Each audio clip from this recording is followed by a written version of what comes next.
two, two, two, two, two.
One T, one T, one T, check one T, check one T.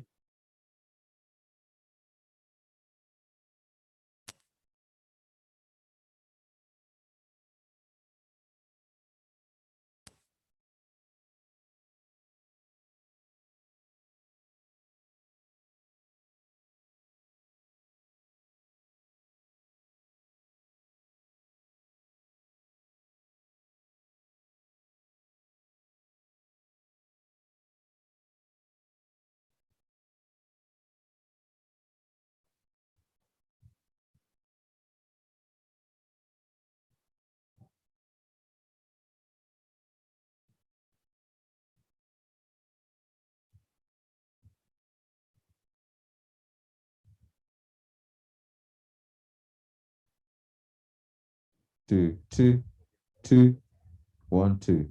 Have you checked your cable is fine now? You see now?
che, hello, che, hello, che, hello, che.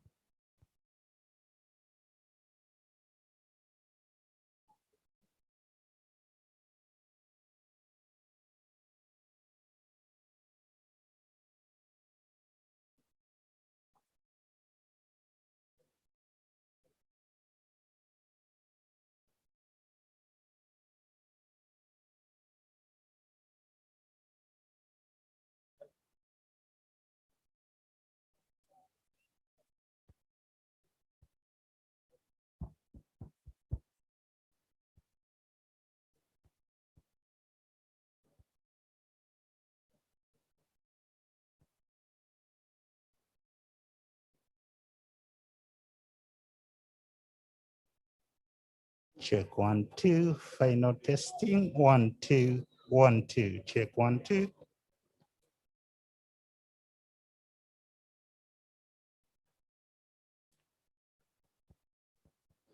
Sound check 1, 2, 1, 1, 2, 1, 2.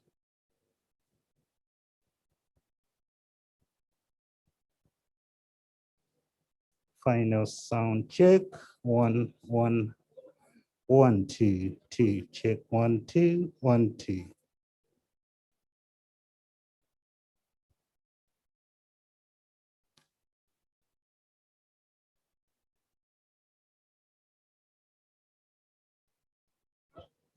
Check, check. Sound, sound, sound. Check 1, 2, 1, 2.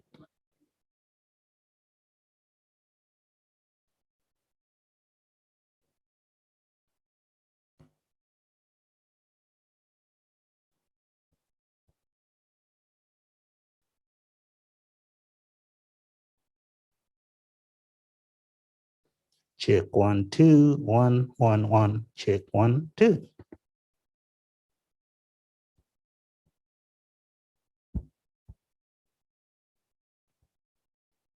Testing 1, 2. Check 1, 2. 1, 2. Prayers.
It's back on. Check. Sound check 1, 2. 1, 2.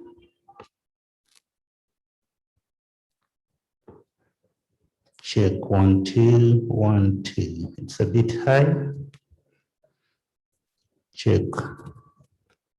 Sound check 1, 2. Check.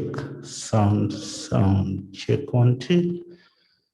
1, 2. 1, 1, 2. 1, 2. Raise it a little. Hello, check. Mic check 1, 2. 1, 2, 2, 2. Check 1, 2. I think we're fine there.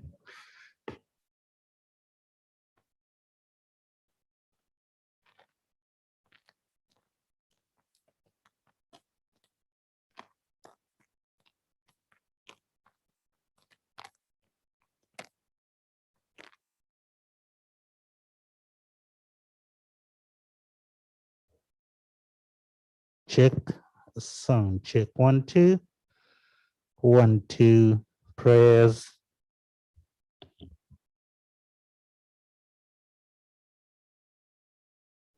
Check 1, 2, 1, 2, 1, 2. 1, 2, check.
Honorable members, Mr. Speaker.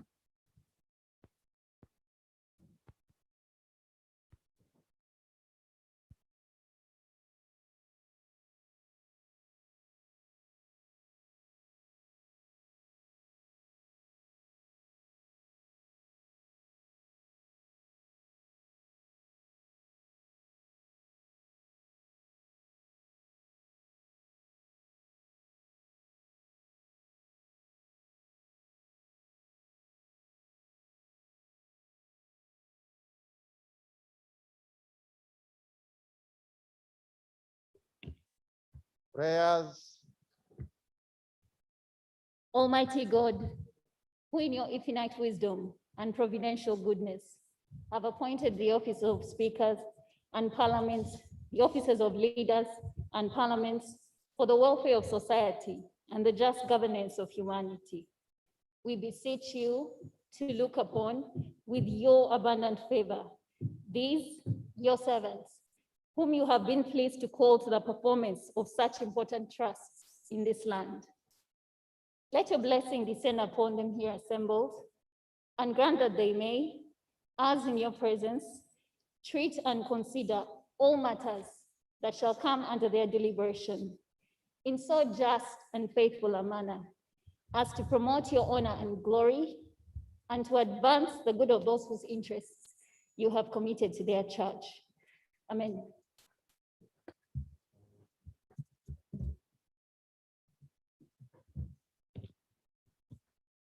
Item number 2 on the order paper, proclamation by the Right Honorable Speaker of Parliament of Uganda.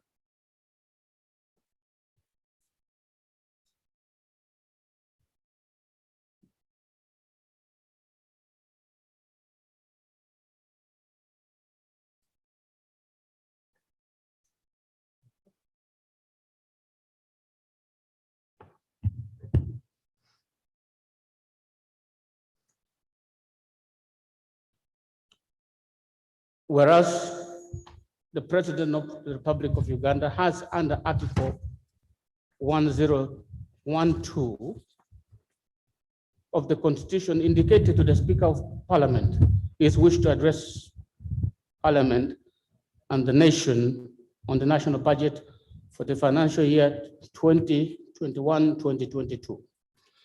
Aware that the financial year 2020-2021 will end on the 30th of June 2021, cognizant of the fact that it is expedient that the President addresses Parliament and the nation on the national budget for the financial year 2021.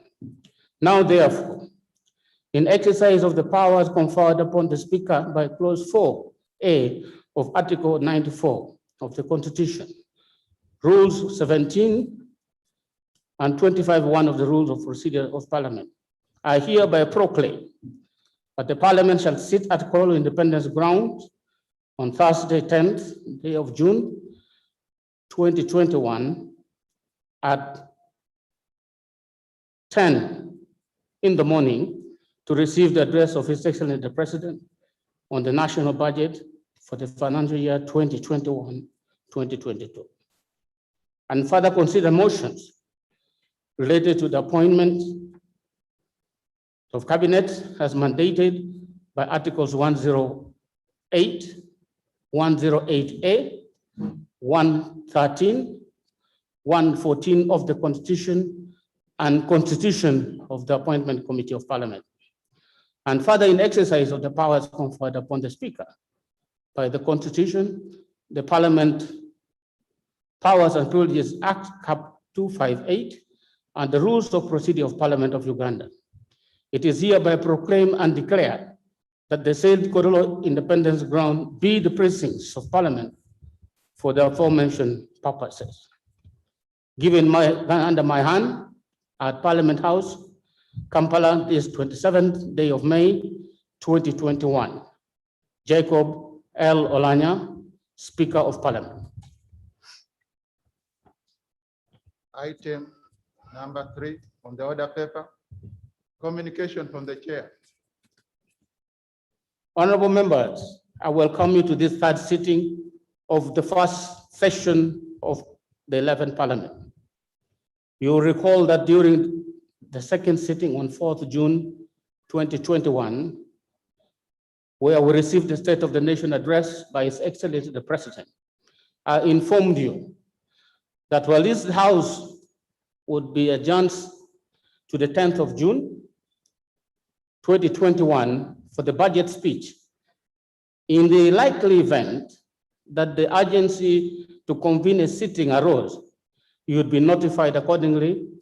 And indeed, the urgency has arisen, hence this morning's sitting.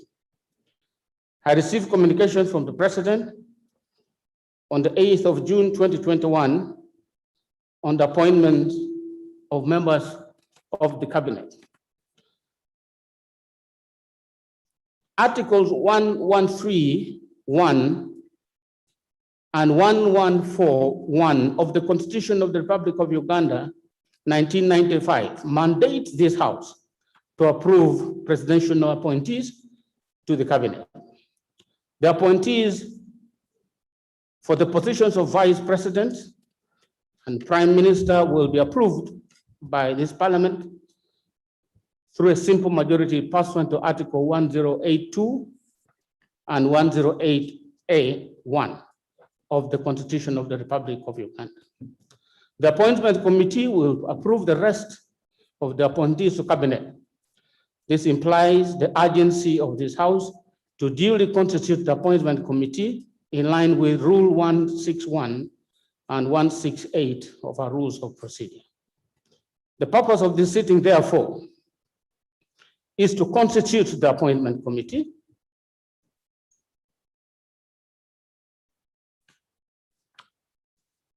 and deal with the motion varying the number of other ministers in accordance with the Article 1143 of the Constitution of the Republic of Uganda. Honorable members, I am also in receipt of a formal communication from the National Unity Platform, NUP, designating the following members for this following position. The Honorable Matthias Mpuga, MP Nyendo Mukungwe constituency, as the leader of the opposition in Parliament.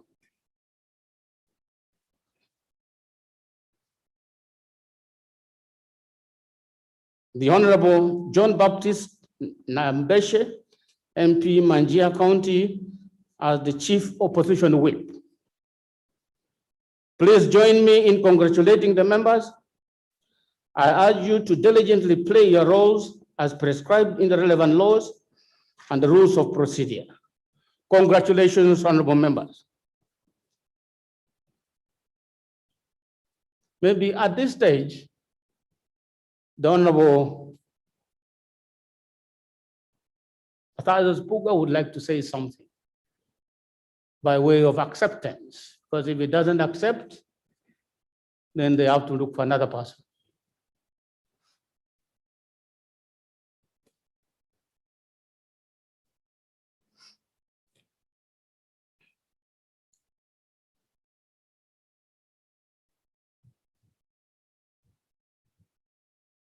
Thank you, Right Honorable Speaker.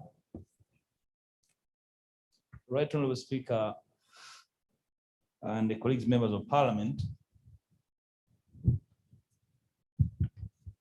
I have not had occasion, Right Honorable Speaker, to congratulate you and the Deputy Speaker upon your election to the helm of this august House as presiding officers. I take this honor to offer my congratulations and offer to support your office to fulfill the mandate for which members of Parliament elected you at their service and the service of country. Right Honorable Speaker, I'm here to accept the appointment by my party and to humbly appreciate the acknowledgement by the House of my appointment. Right Honorable Speaker, it's a new day for us. Of course, a fresh start awaits us. But it's same old problems, call them challenges, that await us. I am here to promise country and our colleagues, members of parliament, of my presence to deal with the afflictions of our society in a manner that is bipartisan. An old friend called me after my appointment, Right Honorable Speaker, to offer his congratulations. And he told me, look, you are not the leader of the opposition. You are the leader of our position. And then I asked, which is that position? You said you offered at your appointment that the theme of your leadership will be accountability and service. Right Honorable Speaker, that is my position. It should be the position of this House, to which I will be the law, Right Honorable Speaker. And I promise friends, comrades here in Parliament that I will offer leadership that far to ensure that our mandate to work on the challenges and the opportunities of our colony peoples are fulfilled without fear or favor or contradiction. And the team on your left, Right Honorable Speaker, is that zealous to do that job, just that job, Right Honorable Speaker. We look forward to harmonious working relations with comrades up on the right of the House, because at the end of the day, we are the House of Parliament, the House of the people's consensus. And we are here to legislate the people's consensus, Right Honorable Speaker. I will be at the service of the House. I thank you. Thank you very much, Honorable Nambeshi. The leader of the opposition has spoken. So as Chief Opposition Whip, you don't have much to say, except to accept. Proceed. Thank you, Right Honorable Speaker. In equal measure, allow me send my congratulatory message to you. Mr. Speaker, mine is also to appreciate my party National Unity Platform and consent to the appointment to this office of Chief Opposition Whip. But also, Mr. Speaker, to pledge total commitment to work collaboratively with the other whips of the parties that form opposition of the 11th Parliament to discharge my roles and functions as stipulated in the laws and the rules of procedure. I thank you. Thank you very much. As we embark on this morning leg of the sitting, please note that later in this afternoon, the House will receive the budget speech for the financial year 2021-2022. Honorable members, the record should be corrected from my communication. The statement that I received communication from HE, the President, on the 8th of June 2021 on the appointment of members of the cabinet. This particular paragraph has not been improved upon. It was drafted in anticipation. I have not yet received any letter from the President, so let the records correct that.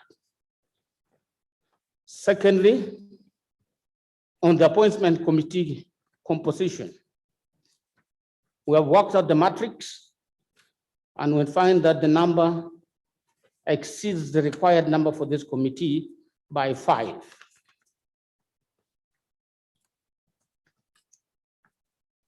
So there is need for the NRM as a party to withdraw 6 names, which they had earlier submitted, so that they can now be approved in accordance with the numbers given for this committee. The matrix show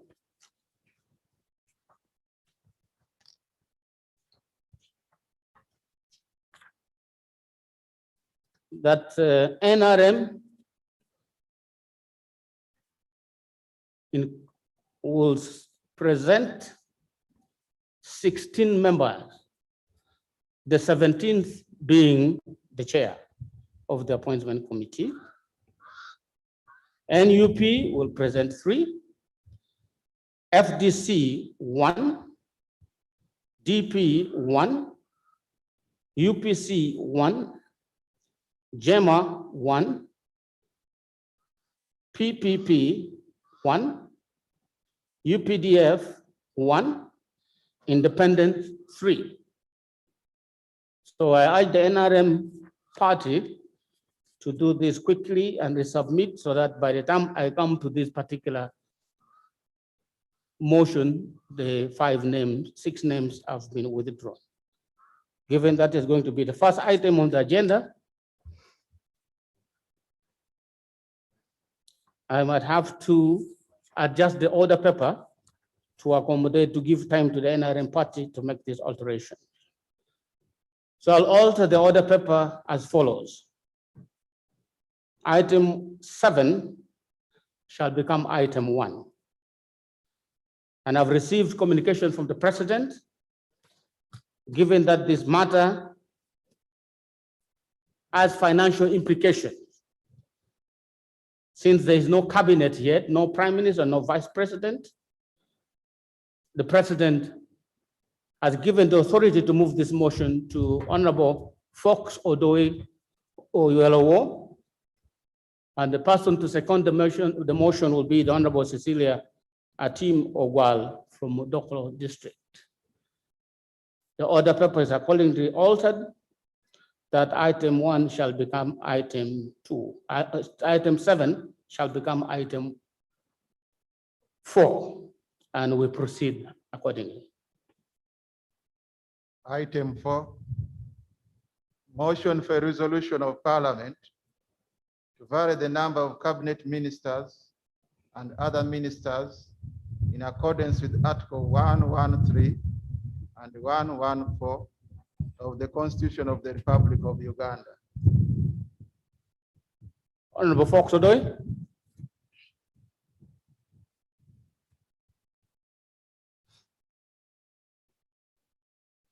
Microphone. Thank you very much, Right Honorable Speaker. Right Honorable Speaker, I rise to move a motion for the resolution of Parliament to vary the total number of cabinet ministers and other ministers under Articles 113, Clause 2. Hello? Point of order? Procedure? Right Honorable Speaker, On what matter do you rise? the matter of privilege No, that has suddenly occurred that I want to bring to your attention. please proceed. Yeah, thank you, Right Honorable Speaker. My name is Dr. Batua Timothy Lusala, Member of Parliament, Jinja West Constituency, on the FDC ticket. Right Honorable Speaker, I seek leave to interrupt the motion on a matter of privilege that has suddenly occurred that I want to address under Rule 112, leave of absence. Right Honorable Speaker, this rule dictates to us that every member shall attend the sittings of the House unless leave of absence has been granted to him or her by the Speaker. Right Honorable Speaker, as I speak right now, a very good number of us, especially from the opposition side, are being held at the gate, knowing that you've just proclaimed that where we are is actually Parliament. I therefore see no reason as to why SFC decides to use their eyes to know who has COVID and who has no COVID, to deny the members who are out there at the gate, honorable members of Parliament, to get in here and join us. When I look at my back, I see so many seats, which convinces me that you rightfully expected all of us to come and come in big numbers. I therefore rise with the presumption that the Right Honorable Speaker could be blind, and I should bring his attention such that he makes a ruling to that effect, and those members come and join us. It's very important, Right Honorable Speaker, for those members to come and join us, because today is very historical. Whereas the Constitution in Article 111 grants the President power to appoint ministers, in Article 113, it limits that number to 21 cabinet ministers. What I have to my information, that the number is going to exceed that, and therefore he will need our approval.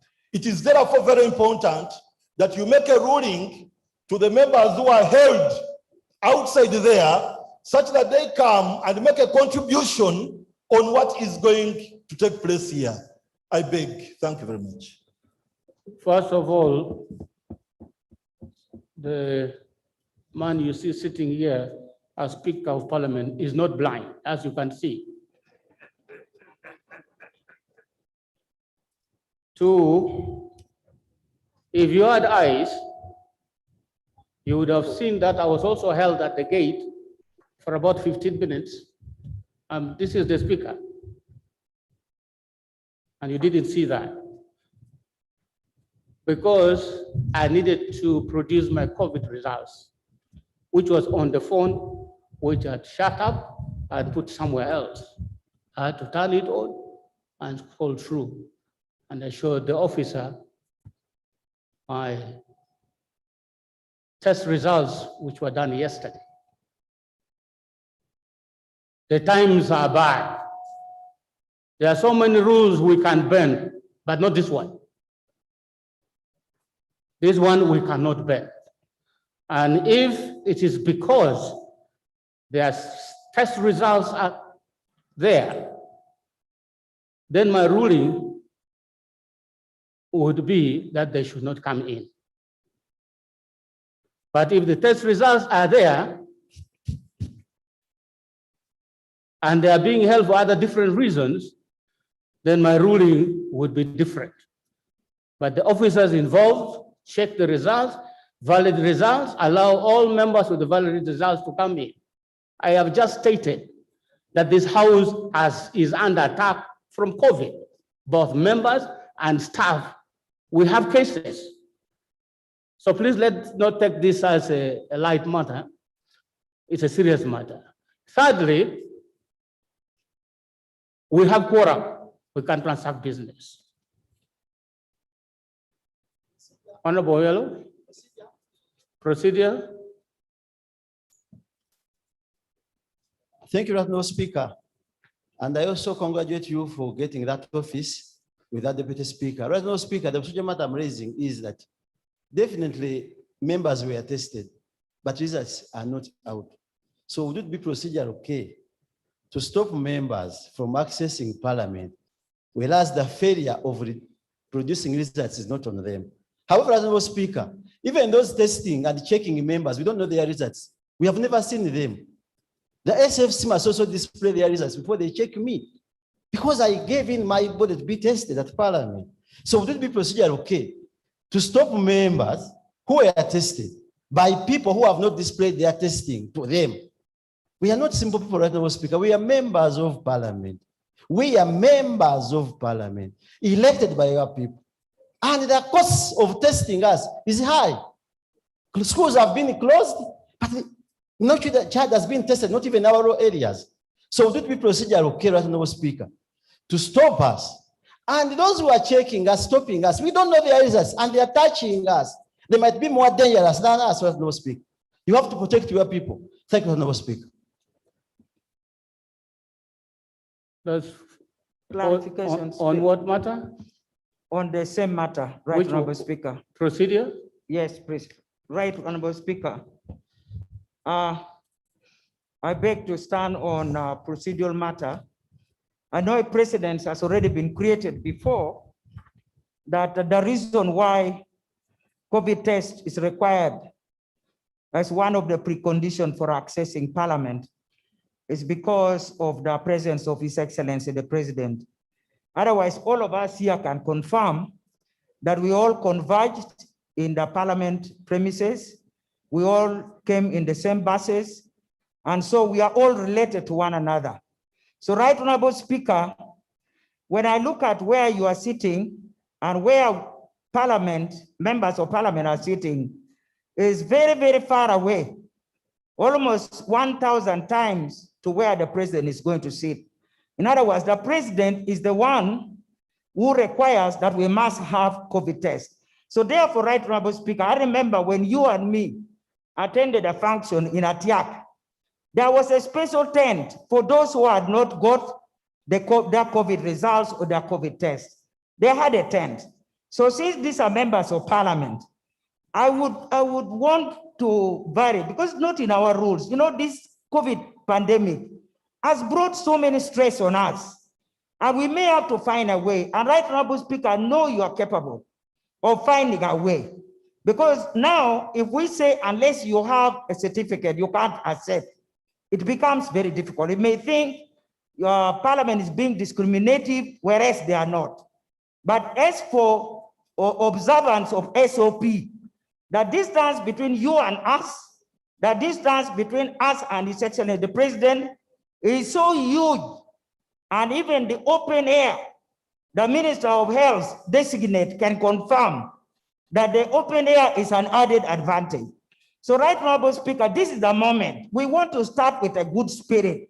We want to start with a spirit of cooperation. We want to start on the basis that COVID will force us to change certain behaviors. And however painful it may be, we need to assure the President that those whose certificates have not come, please sit aside and make sure you don't relate with the rest. But those who have got their certificates confirmed, like you and me, we can relate with each other. This is a moment of test. And I think COVID is going to test the strengths of our leadership. Right Honorable Speaker, as an elder, I'm pleading for those people who have been cut out from sitting because of just a mere result of tests. And even mine came just a few minutes ago. And which means I think we need to consider so that we all move in one spirit. I beg to present. Order. Point of order. Thank you very much, Right Honorable Speaker. I rise on a point of order. First, allow me to appreciate my senior and my mother, Honorable Cecilia Ogwal. I also want to thank her for putting on her mask, but putting it on the wrong way and exposing her nose in a place of congregation. I want to appeal to the honorable members who are coming to use this microphone to keep their masks on. Right Honorable Speaker, when we congregate here, 520 of us plus, is already a place of gathering. And in a place of gathering, there are many risks. The risk is not limited to His Excellency, the President.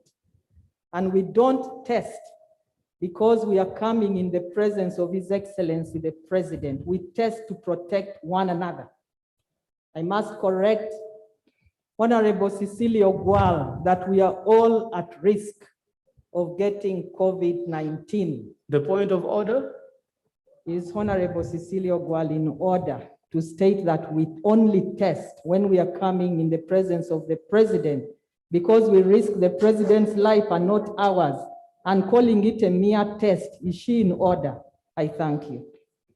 No, these tests are very important because when we congregate, there are high possibilities that if one of us is infected, then will carry to their families and all the other people around them. We don't want this to happen. We don't want Parliament to be part of this. I request you, honorable members, these are difficult times. whatever keeps us safe, we must hold on to it. We can never politicize a pandemic of this nature. The rule is stay safe. And if there's any indication that something might go wrong as a result of people gathering together, people whose status are not known, that creates the problem that we are trying to avoid here. The challenge that I've also noticed is that because of the numbers, the results now take a little longer than usual to come. And sometimes by the time the results come, you are due for another test. The managers of this particular process should make sure they pull up their socks and make this happen. It was since last week that I announced that members of parliament would be tested on days that are announced that day. And the testing people knew that parliament would be sitting today for purposes that we have already stated, receiving the budget speech of the president. Now, for results of these particular members not to have been segregated and brought forward so that they can have access to this place is irregular. But that irregularity cannot now make us say, because they did not act on it, let us now put our lives at risk. It might not make sense. I've just stated for you, Mike, my own case as speaker. They did not allow me until I produced the results. They didn't allow me. And they were firm. The guy did not even salute me before I showed my thing. After that, he saluted me. And I understand what he was doing. So please, let's come together on this and find a way that will not make us anxious. The Honorable Cecilia Wall has proposed that I create a tent for those who don't have results. Where do I create that tent now at this moment? Do I order some people to come in front, others to sit back, the ones who have no results? Would that be reasonable? Are you sure? Can somebody check this up and see if it is feasible? Clerk? Is it feasible?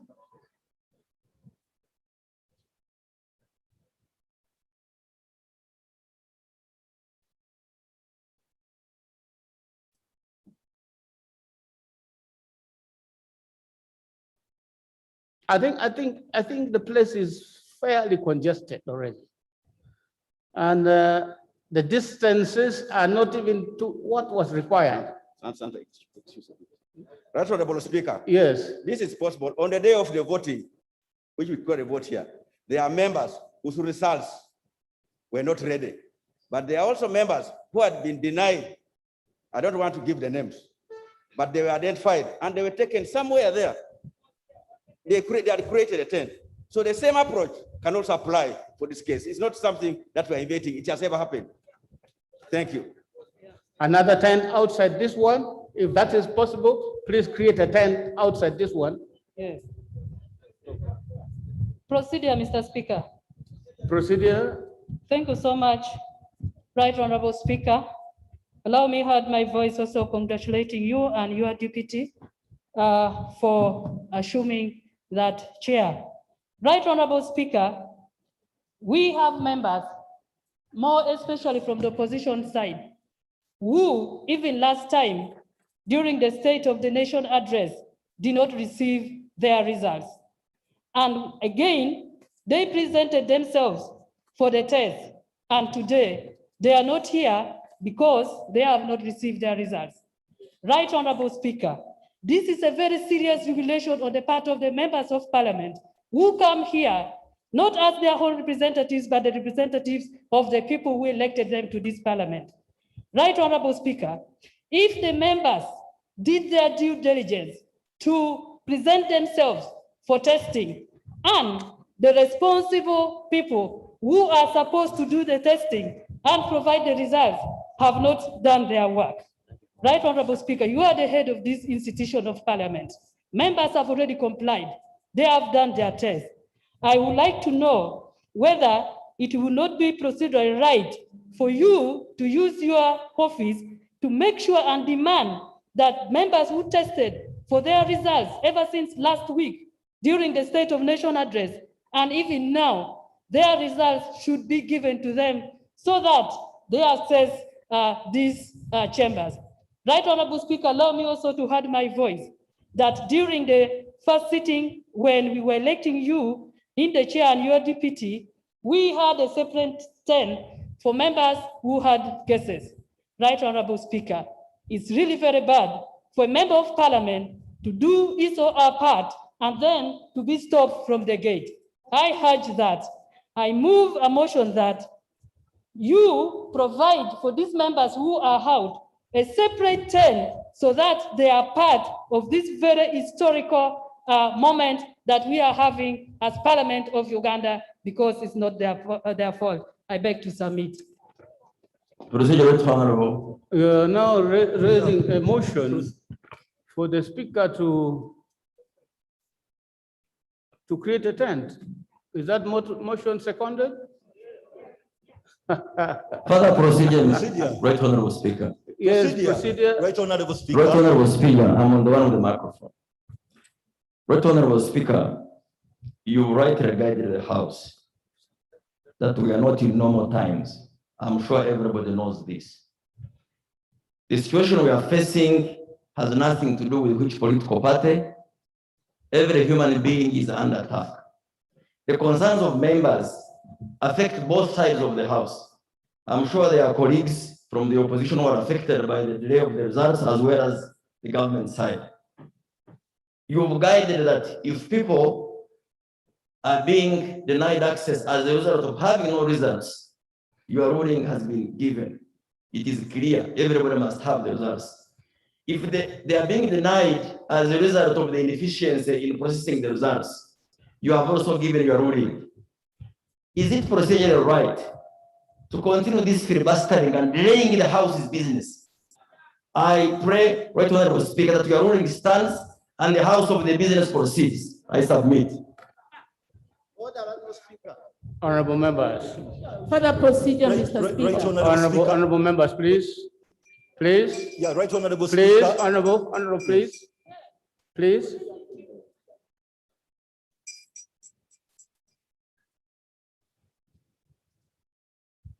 I had asked for a tent to be created to accommodate this category of our members. But also, as you stand here, your results might be coming in at any time. I got mine on phone when I was coming this way. I left home without it. So it does not just affect members, it has even affected the speaker. I would not be sitting here if that result are not going by what happened to me at the gate. I would not be here. But my results came just before I reached the gate.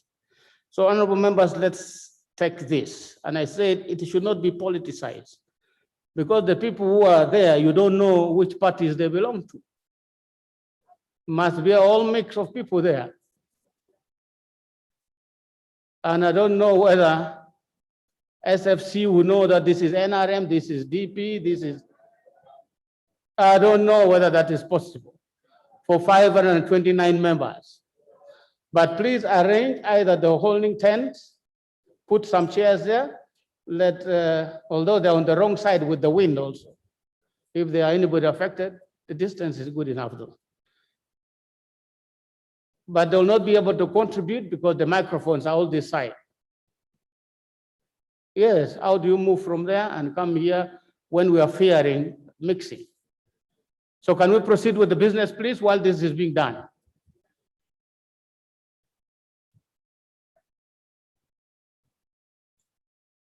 Right, Honorable Speaker, allow me to record my appreciation for the decision you have taken just now. But Thank- I also believe thank you that very with the, much. with the technicians here, we can arrange a similar unit like this to be put there for them. Thank you so much, Right Honorable Speaker. Welcome. Please proceed. Yeah, Right Honorable Speaker, allow me withdraw the statement that I made, that the speaker is blind or the speaker was blind, and allow me bring it to your attention. Honorable That member, actually- honorable member, please. No, I know I am not blind, so I cannot be No, no, offended no, by no. a statement like There's that. another aspect to this matter of privilege. When I was at the parliament, the fact is. Honorable member, you raised your matter, we have governed on it, a decision has been taken. Please resume your seat, we proceed with the business. Thank you, Please. Right Honorable. Oh, Mas. And you see, you have just violated one of the principles as well, taking with your nose in the microphone. Please resume your seat. Yes, Honorable Doi, Fox or Yellow. Thank you very much, Right Honorable Speaker. Right Honorable Speaker, I rise to move a motion for resolution of Parliament to vary the total number of cabinet ministers and other ministers under Articles 113, Clause 2, and 114, Clause 3 of the Constitution of the Republic of Uganda. Right Honorable Speaker, this motion is moved under Rule 56 of the Rules of Procedure of Parliament and on the express instructions of the President. Whereas Articles 111 of the Constitution of the Republic of Uganda provides that cabinet shall consist of the President, the Vice President, the Prime Minister, and such number of ministers as may appear to the President to be reasonably necessary for the efficient running of the state.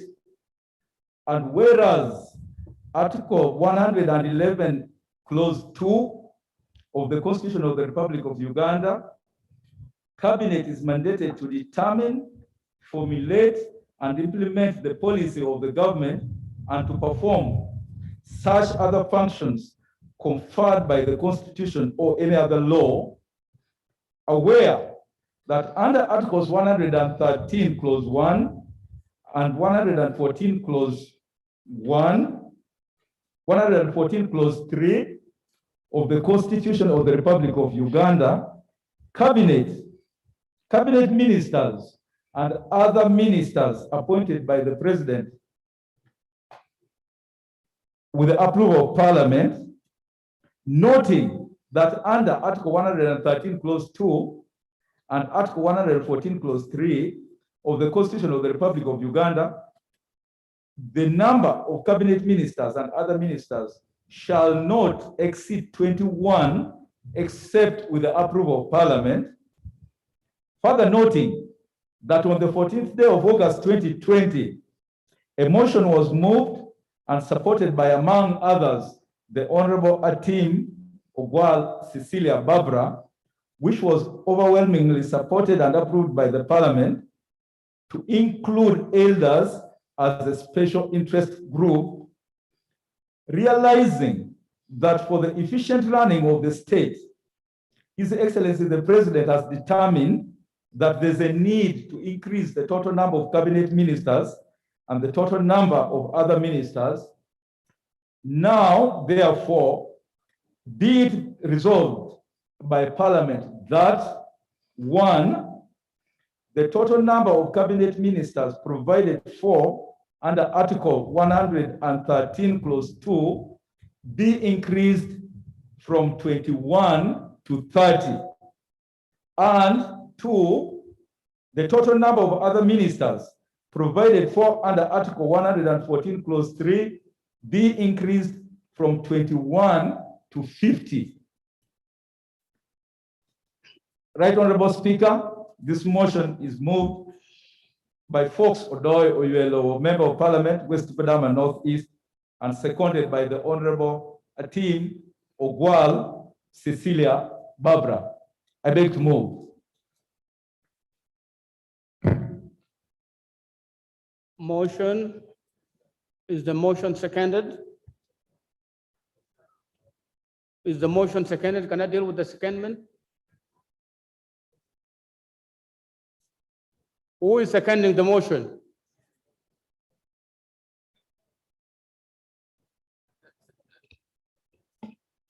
Right Honorable Speaker, the changes here makes the situation a bit strange. So I didn't know where to speak from. But Right Honorable Speaker, I would like to clarify from the presentation made by the mover that although the mover says in this motion that the increase is from 21 to 30 under Article 113(2), and from 21 to 50 under Article 1143. I would like to inform the House from the onset that the variations have been done in the subsequent parliaments. Today, we only need one variation. In other words, over the years, from the 1995 Constitution, we have been increasing. But right now, we need only one. We now have 79, but we need one variation to make 80. So I think that is the first clarification I would like to make. Right Honorable Speaker, I'm standing here to second this motion.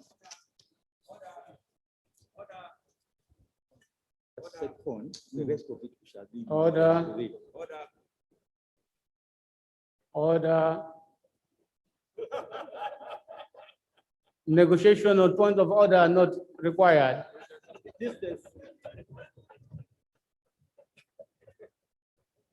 Right, Honorable Speaker, we are not negotiating about the order. I was asking Honorable Cecilia to keep distance. Right, Honorable Speaker, I appreciate the mover and the seconder, and I'm not here to oppose the motion. Right, Honorable Speaker, Honorable Emad Cecilia Gwal is stating that we only need a variation of one.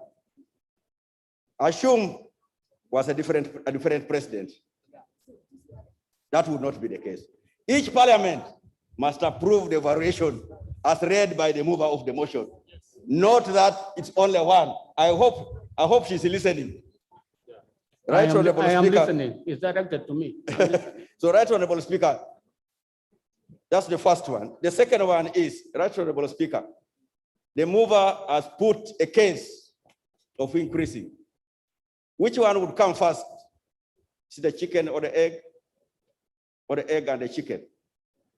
The list of the cabinet ministers were released before we approved. Was it assumed that Parliament will automatically approve? We thought the list would have come after the motion has been approved by Parliament. So, Right Honorable Speaker, that makes us look like it's a rubber stamp. It's always determined that Parliament will approve whatever comes here. So, Right Honorable Speaker, Honorable Cecilia, is Honorable Cecilia in order to come here and say we are only approving the increment by one person? Yet this is the 11th Parliament, and you know each Parliament approved the variation of numbers from the 21 to the number required by His Excellency. So is Honorable Cecilia Ogwal in order? I think the honorable member was just trying to restate the history. That in the past, we have already gone up to 79. This time they are asking for 81 additional. So it's not a very huge variation that the president is seeking on the varying of the numbers. That is the point that she was making. If she made it any other way, she would be wrong. But I suspect she meant what I have just stated, giving a historical perspective and saying, okay, we have done up to 79 before. Now they are requesting us for 80. I think that's the point she was trying to make. And secondly, the list coming before the numbers are increased, that would be improper, because as I told you, I've actually not yet received the formal communication from the president. So the rest of the things you have been seeing, I cannot vouch for it. until I see a letter under the hand of the president that these are the names, then I can say something about it. But I haven't received.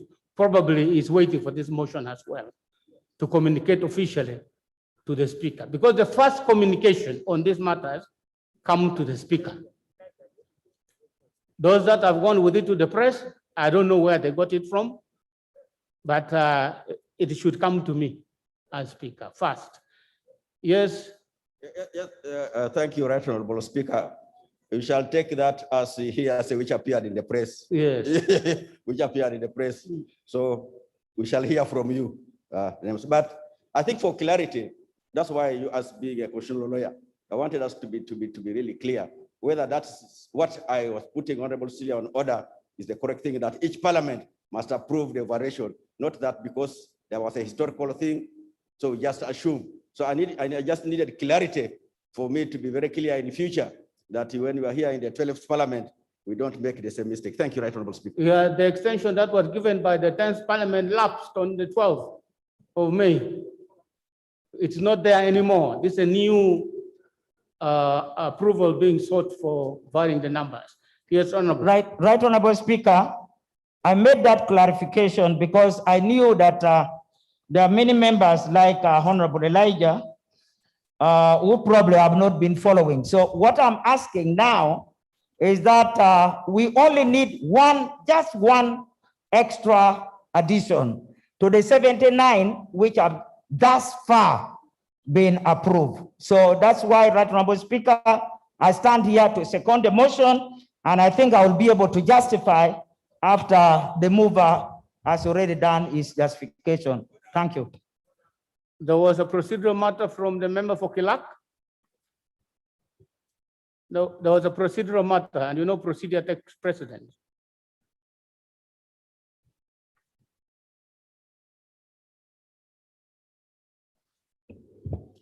Thank you, Right Honorable Speaker. Right Honorable Speaker, the procedural matters I wanted to raise, it was already alluded to by Honorable Cooper, is that His Excellency the President came up with the list of members of parliament, whereby you clarified on, and I wanted to find out if it is procedurally right for members of parliament to verify and do the approval after when the president has already given the list. No, that was a procedural matter. And I am grateful that you did the clarification. Thank you very much. Orders, and then we proceed, members. Thank you, Right Honorable Speaker. Right Honorable Speaker, you did make a ruling and in affirmation of what I'd raised. So is the Honorable Cecily Ogwal in order to say I was not listening? I was not following. Yet you have made a ruling in confirming what I was saying here. Is she in order?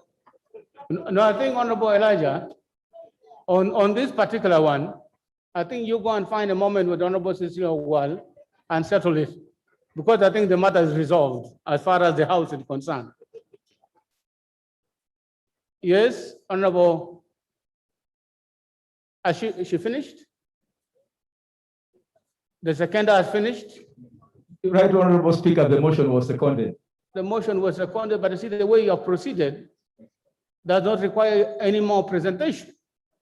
Because when I asked for secondment, the seconder spoke to the motion. Right Honorable Speaker, we shall seek your guidance. I think the motion is moved, seconded, and is duly before the House. Can I proceed to propose the question for debate? Yes. Is that okay? I think it's clear enough. Yes.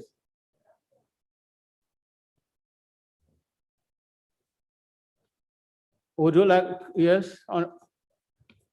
There are some of us who are dissenting on the motion, and we would like to give our position against the motion. You will debate. That's what I'm saying. Thank you, Honorable Speaker. I'm not going to put the question. I am going to propose the motion for debate. That's what I'm going to do, and that's how we proceed always. Okay? Let us now proceed. Now that I've noted that you have a dissenting opinion, you will speak. You will speak. Okay, can we proceed? Can I again Should I open it for debate? Then you wind up your debate if you like. Most obliged, your Right Honorable Speaker. You want to justify it? Right Honorable Speaker, it would serve and it would add value if you permitted me to Proceed. speak to the motion. Proceed. Thank you very much, Right Honorable Speaker. Right Honorable Speaker, the number of cabinet ministers by constitution is a prerogative of the president. Article 111 provides that there shall be a cabinet, and the cabinet shall consist of the president, the vice president, the prime minister, and such number of ministers as may appear to the president to be reasonably necessary for the efficient running of state. The operative and cardinal words, Right Honorable Speaker, are may appear to the president and reasonably necessary for the efficient running of state. So the Constitution confers the prerogative to only one person to determine the numbers that are reasonably necessary and what amounts to efficient running of state informed by those numbers. Right Honorable Speaker, you may be aware. Honorable, please let the member finish. I'm raising on a procedure. Yeah, but I know where you're coming from, but let the member finish now, then we'll deal with the procedural matters. He's finishing on his debate. Because what would be the Let's essence follow of- the sequencing of his argument. Right Honorable Speaker, the Constitution also confers upon Parliament the mandate to permit the President to appoint any numbers over and above 21. The history of this House has showed that right from the sixth Parliament that was elected immediately after the promulgation of the 1995 Constitution, Parliament permitted the President to appoint numbers that were much higher than 21, both for ministers and ministers of state. This has been the practice. It was done by the seventh Parliament, the eighth, the ninth, and lastly, the 10th. By the time we go to the 10th Parliament, the threshold had increased from 21 ministers to 30. And for other ministers that are popularly known as ministers of state, the numbers had increased from 21 to 49, making a total of 79 ministers and other ministers. Right Honorable Speaker, the President proposes to appoint one more Minister of State in charge of the elderly, and I'm going to give a justification for this. You may be aware, Right Honorable Speaker, that we have just come out of the presidential and general elections, where the President, Yoweri Kaguta Museveni, was elected overwhelmingly by the people of Uganda.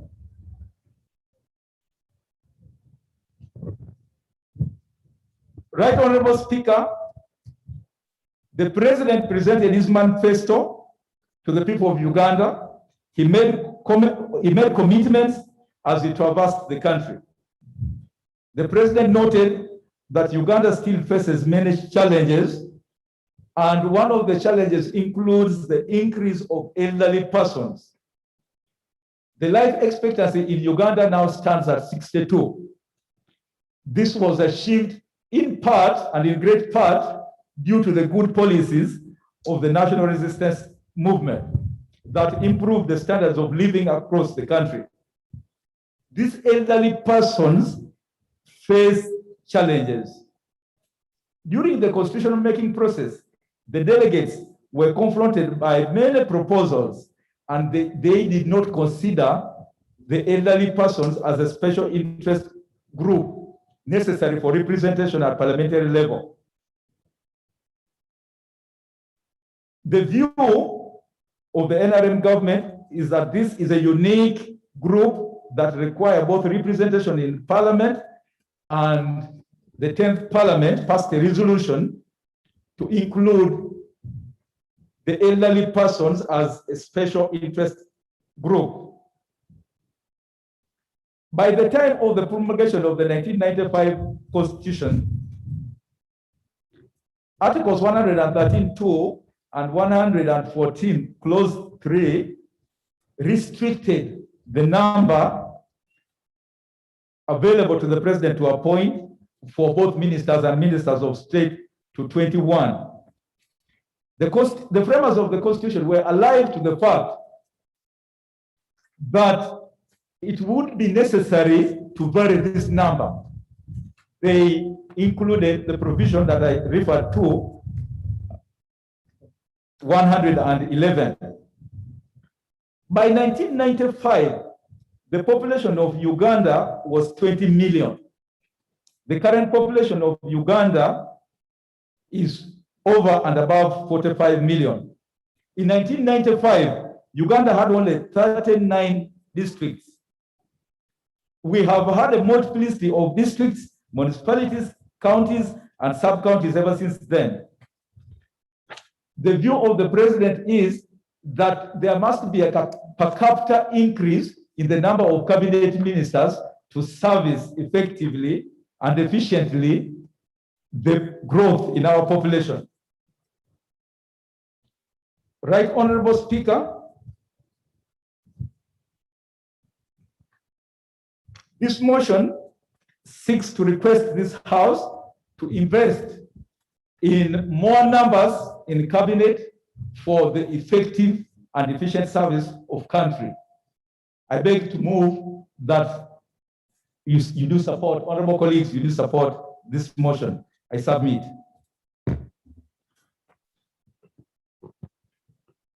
Any addition from the seconder?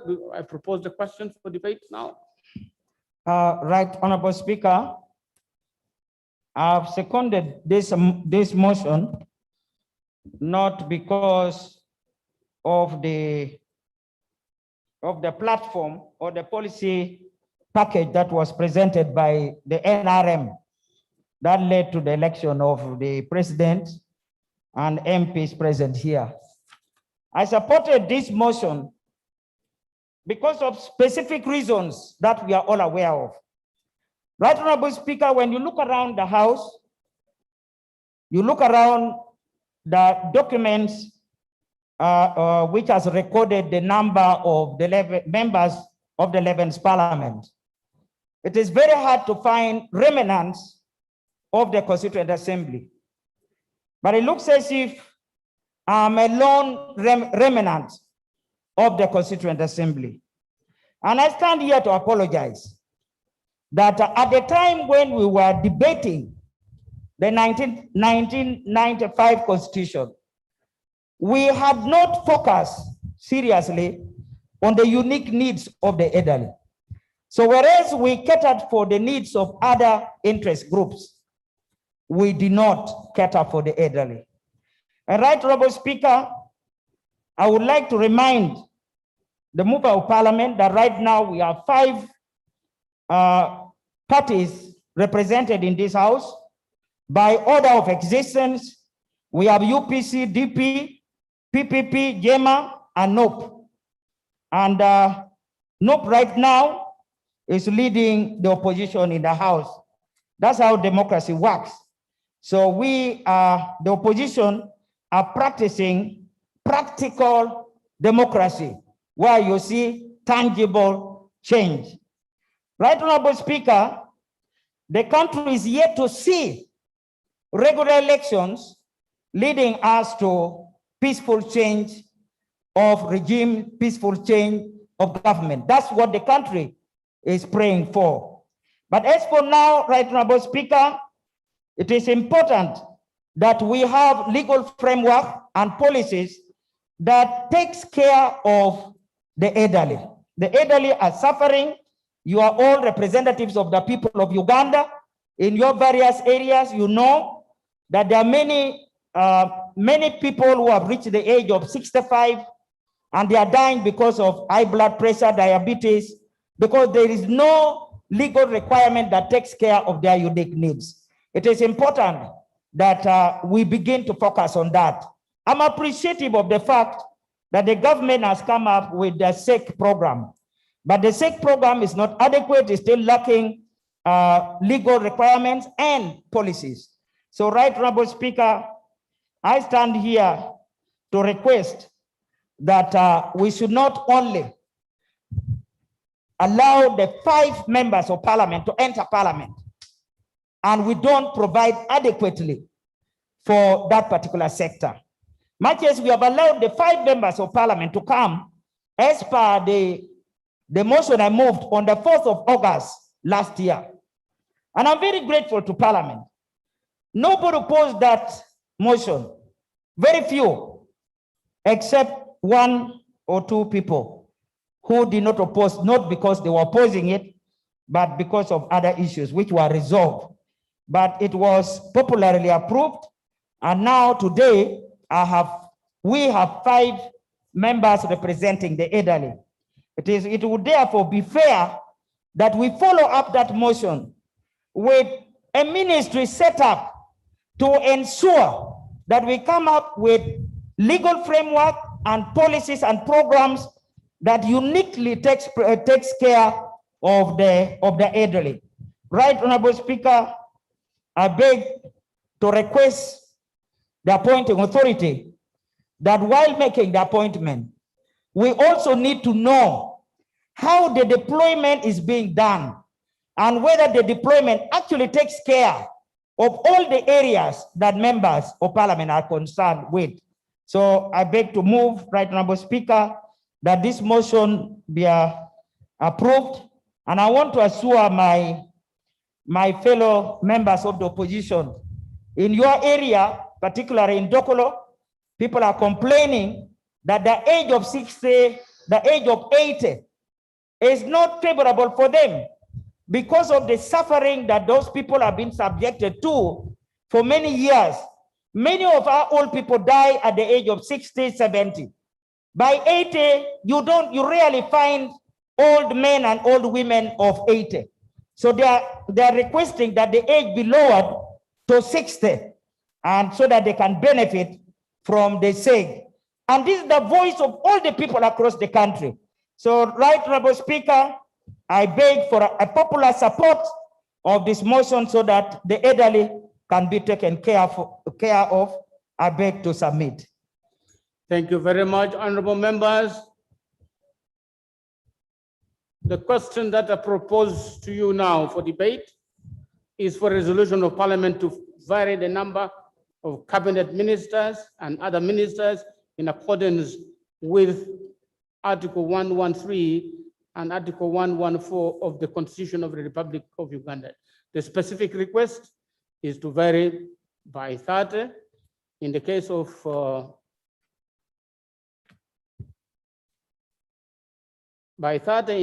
cabinet ministers, and by 50 in the case of other ministers. That is the motion for your debate, and debate starts now. You have to be a bit visible because it's difficult in this kind of light, and let's try to keep our comments sharp and short. Yes. Honorable Sewungu. Thank you, Honorable Speaker. I want to thank the mover of the motion, Honorable Foxode, who is actually not a beneficiary of this motion. And the Honorable Speaker, I'm against the motion. Honorable Speaker, I'm disputing what the Honorable Member, Honorable Foxode, has said. We don't determine ministers by the fact of having a big population, Honorable Speaker. When you go to Kenya, Kenya has over 70 million people and they have 23 ministers. Tanzania is above 100 million people. They have 19 ministers. Even Burundi, which is gaining democracy of recent, has less than 20 ministers. Honorable Speaker, I've been in this parliament. Ministers are never here. We are creating ministers for nothing. When shall we ever respect our constitution? When shall we ever give a breathing time for this constitution? Rather, no speaker. I was in the 10th parliament. We had a minister who was appointed by the president, an ex-official from somewhere, I think, Bunyoro, to become as a minister for the elderly. We vetted that minister when I was speaker. You were our boss by then, as of then. This lady never had the qualifications. And we spent 5 years without that ministry. When Olokawa Funzachi was a minister, not a speaker, and she had to step down because of her problems he had by that time. The ministry remained vacant for all that time, and there was no effect against it. We are putting a lot of money on the administrative costs for nothing. Lord Noble Speaker, as I conclude, 80 ministers is a cost on Ugandans. We want to improve schools. We want to deal with the COVID. Ministers don't attend the parliament. Some of them come on the doors throughout. Even if you make an analysis of all those ministers, some have not attended. Recently, I attended a function where a minister came, but even the NRM supporters never knew the minister. They were asking me, Honorable Sewong, who is that one? I told them, just look at the flag of the car. It might be somebody similar to a minister. So we cannot just continue rubber stamping everything for the sake of impressing others. Right now, Speaker, let us look at this country. Where are we putting all these ministers who are not appearing? That we are going to pass the prime minister. They don't appear in parliament. Some of them have never said, even laid a statement on that table. Why do we want these ministers at the cost of Ugandans who are suffering? Are we giving them cars and airtime? Honorable members, revisit your constituencies, revisit your homes, revisit those people who voted you, and determine whether you need 80 ministers. Kenya is moving faster. Tanzania is moving faster with a low number of ministers. Uganda, 80 ministers, RDCs. Those are the of course I cannot support as a member of parliament from Kalungu West. Thank you, Honorable Speaker. And I pledge, I beseech you not to support this motion. Thank you, Honorable Speaker. Can I have the Honorable Musila John. Musila? Right, Honorable Speaker, Bubulo. thank you. Bubulo East, I raise to support the motion. I may not go to all allusions of the law, procedures, the constitution, and whatever, but the move of the motion, Honorable Doi, and the seconder touch my side, especially that those of us who represent rural constituencies with the elderly people. I wouldn't really think that Honorable Sewung would talk about this, especially when he knows that this country has a very large population now aging. Right, Honorable Speaker, you are yourself within the age of almost moving towards that age of elderly. I raise therefore to support fully the motion having been proposed and seconded by those who did that, fully that we move just only one. In any case, Honorable Speaker, you have been in this parliament. I'm just new, this is my first time. You did it the other time. Why can't we do it today? And especially that is only one. Who knows in the future, I'm a Rastaman. Possibly we will have some Rastaman also appointed towards that kind of thing. I beg to move, thank you, sir. Honorable Nabeshe. Thank you, Right Honorable Speaker. Right Honorable Speaker, as you recall, I had already rushed to the mic here to raise a procedural matter in the course of submission, or rather, when the move of the motion was still submitting. In his submission, he made justification for the motion by saying that the president, through his prerogative, has all the latitude to determine the number of ministers, oblivious of the Article 113, Clause 2, which gives, of the same Constitution of the Republic of Uganda of 1995. This Clause 2 gives immense powers to Parliament. If the president had the prerogative to decide then this provision shouldn't have said shall not exceed 21, except with the approval of Parliament. And that's why the motion is in this House. Mr. Speaker, we would like to make a correlation with the bloated cabinet with improved service delivery. I would implore members to see whether there is a correlation between the so many members of Parliament, ministers in the cabinet and the improved service delivery in the countryside. Instead, it exacerbates the public spending of this country. Mr. Speaker, you realize that the economy at this time, in fact, it should only be this Parliament that is discussing increasing the numbers of ministers, bloating cabinet, having a bloated Parliament, having numerous administrative units, which are an administrative cost to the economy. Most parliaments in the ravaging pandemic of COVID-19 are discussing or rather charting strategies of how to avert a recession. Mr. Speaker, I'll give you information later. Mr. Speaker, for us here, we are discussing bloating a cabinet for improved service delivery.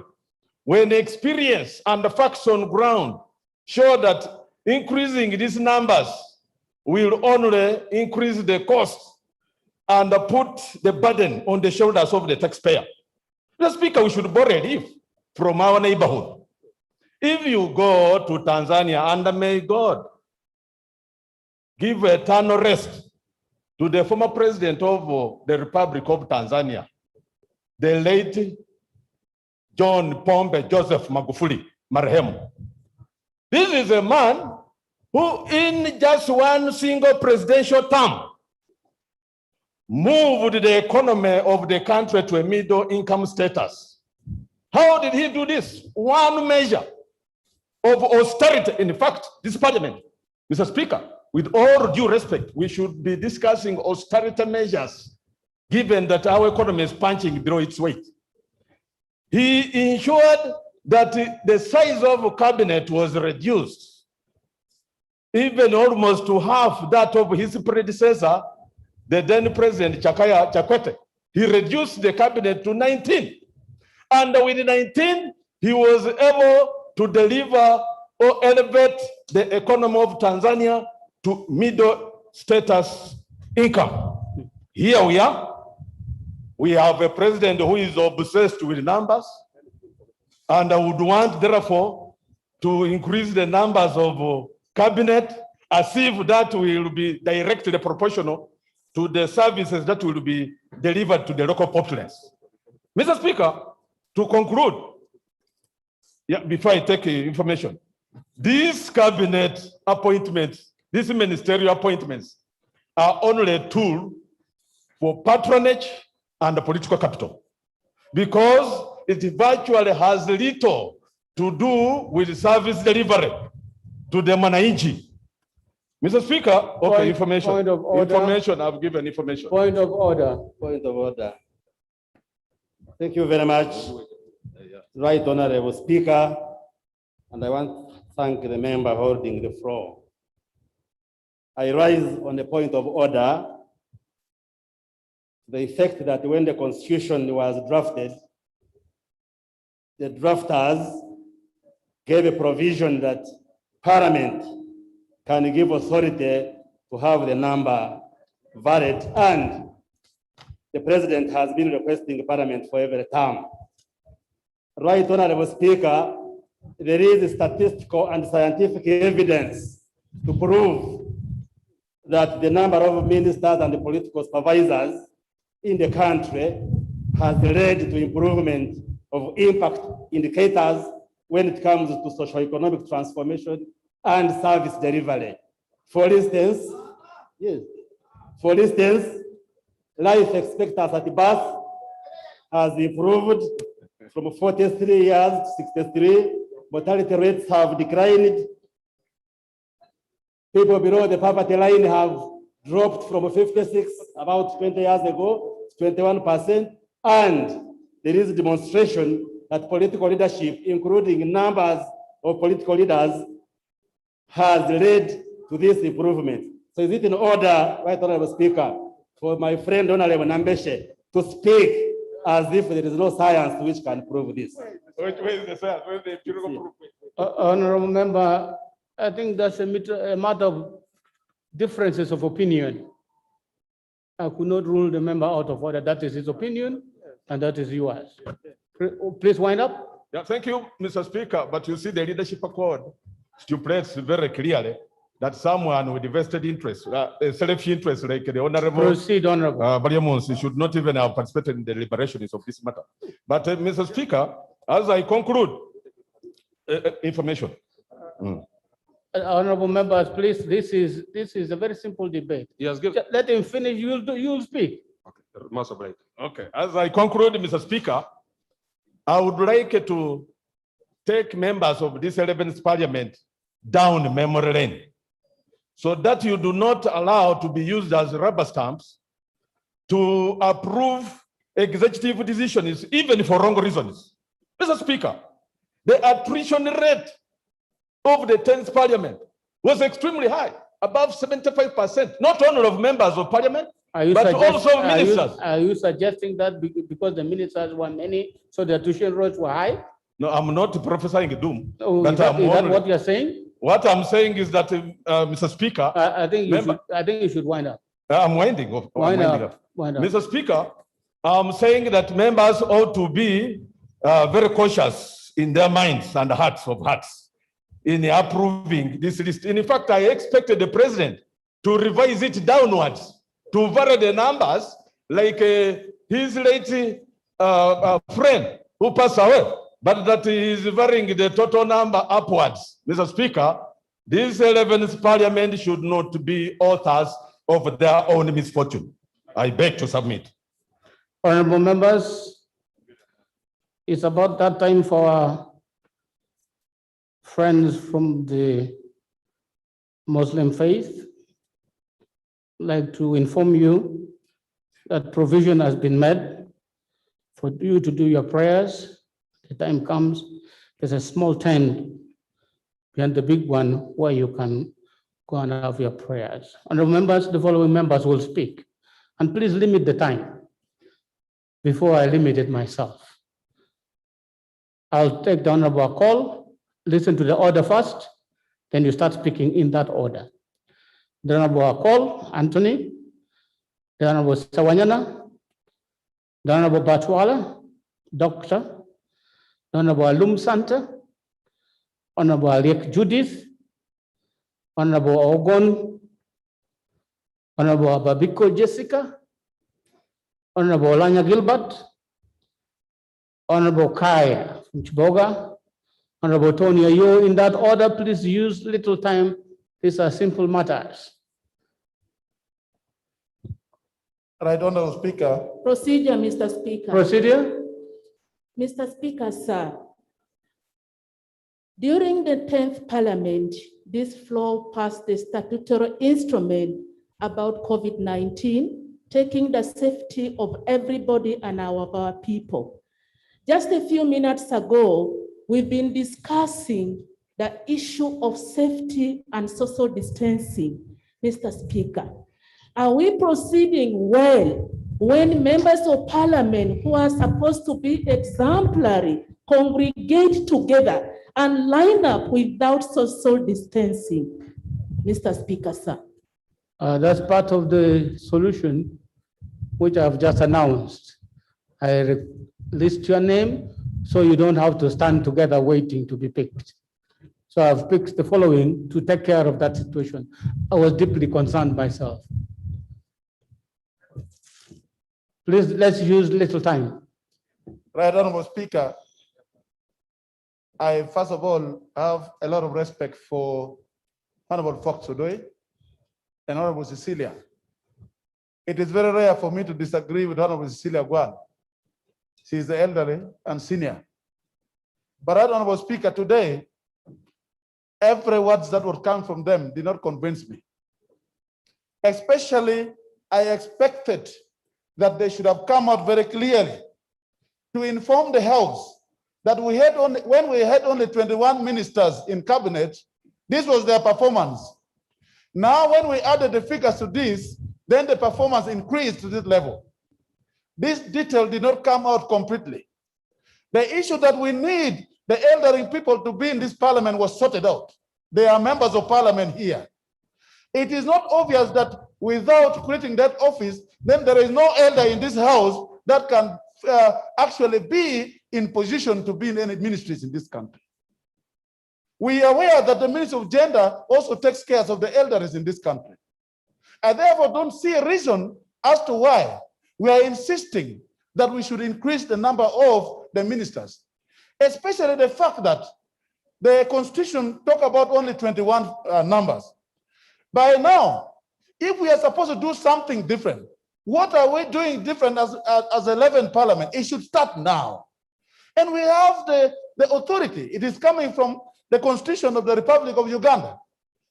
Those who are saying that it is upon the president to decide to see how many people he should work with, you should ask yourself, first of all, I know some of us are beneficiaries and they're here in the house. And I'm sorry for my friends who are not happy about what I'm saying. Ask yourself, how can we help the president to do things differently? We cannot go and do the same thing year in and year out, and we expect some different in what comes out from our performance. Especially when we are talking about the COVID-19 situation now, we should be asking ourselves, if we are faced with these challenges of COVID-19, what are we reducing in terms of the cost in the country?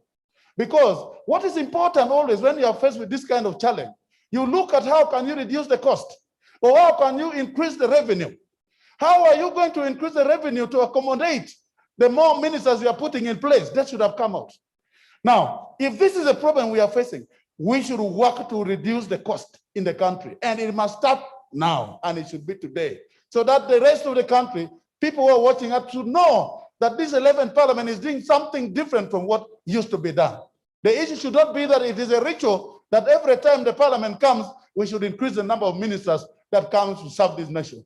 It has been stated here, and Right Honorable Speaker, I know you have been on record when you are sharing this house, where sometimes you adjourn the house when the ministers are not in the house. The business cannot continue. That will tell you clearly that the number of people that not actually transform to the performance of the people. In my language, Uyoma Paul Pegolot, many rats cannot do good work in building the house. So we have to look into this and sort it now. And it should start today so that the rest of the country see the 11th Parliament is serious and we are doing business differently. It is not business as usual. Thank you very much. Thank you, Right Honorable Speaker. I also join my voice to those voices before to congratulate you upon that office and your deputy. Right Honorable Speaker, I'm against the motion of increasing the ministers to 80 ministers in this country. Right Honorable Speaker, as we can see, everyone here is alluding to the fact that there is need to cost cuts, and especially the costs that do go to the administration of this country. We are in the pandemic times. The country doesn't have enough money, as it has been sung by the president of this country. The country is geared towards another lockdown, but only to hear that Parliament has again increased the number of ministers to 80. You promised us that this will be another Parliament that will be doing things very differently. We want to be starting today to do these things very differently by not allowing such to happen under your chair. Right Honorable Speaker, we have always had the president introducing ministries that are a copycat, a duplication of some ministries, without roles different to the existing ministries. We have had the ministers without portfolio. We have had the minister of general duties. We don't know which kind of duties are general, but those are some of the ministers that we would want to create today. There are some positions that the president has rendered useless in roles to this country, especially if I'm to go by the saying of your predecessor, Honorable Rebecca Kadaga, who said that the vice president post is useless to this country. It does not perform the right roles. So such ministries should be removed, and we scale down the number to that rightful number which will benefit this country. And again, there was as Honorable Fox Odoi was proposing that increase, he gave an example and related to the regional balance, the population service per capita. But as we see, if I'm to go with the proposal in the paparazzi, the president has proposed some names, if we are to go with that. And you see, the region with most people, the central region, according to the numbers, if we are to pass these 80 ministers, they only have 10. And the top positions are not to them, the central region for which I represent here. So that means that there is that discriminative nature of appointment by the president. And we don't know why it is the region in the center that the president this time now is saying there is no position in the top 12 positions of this country. So for some of us who came here to represent our people, we think that it is useless to have these 80 ministers or so. Let us have the 20 or 30 that can give us service without considering so many reasons, but considering the nature of this country, the economy of this country, and even the way the president behaves in appointing his ministers, not based on what the people need, but based on what he needs as the fountain of honor. I beg to move.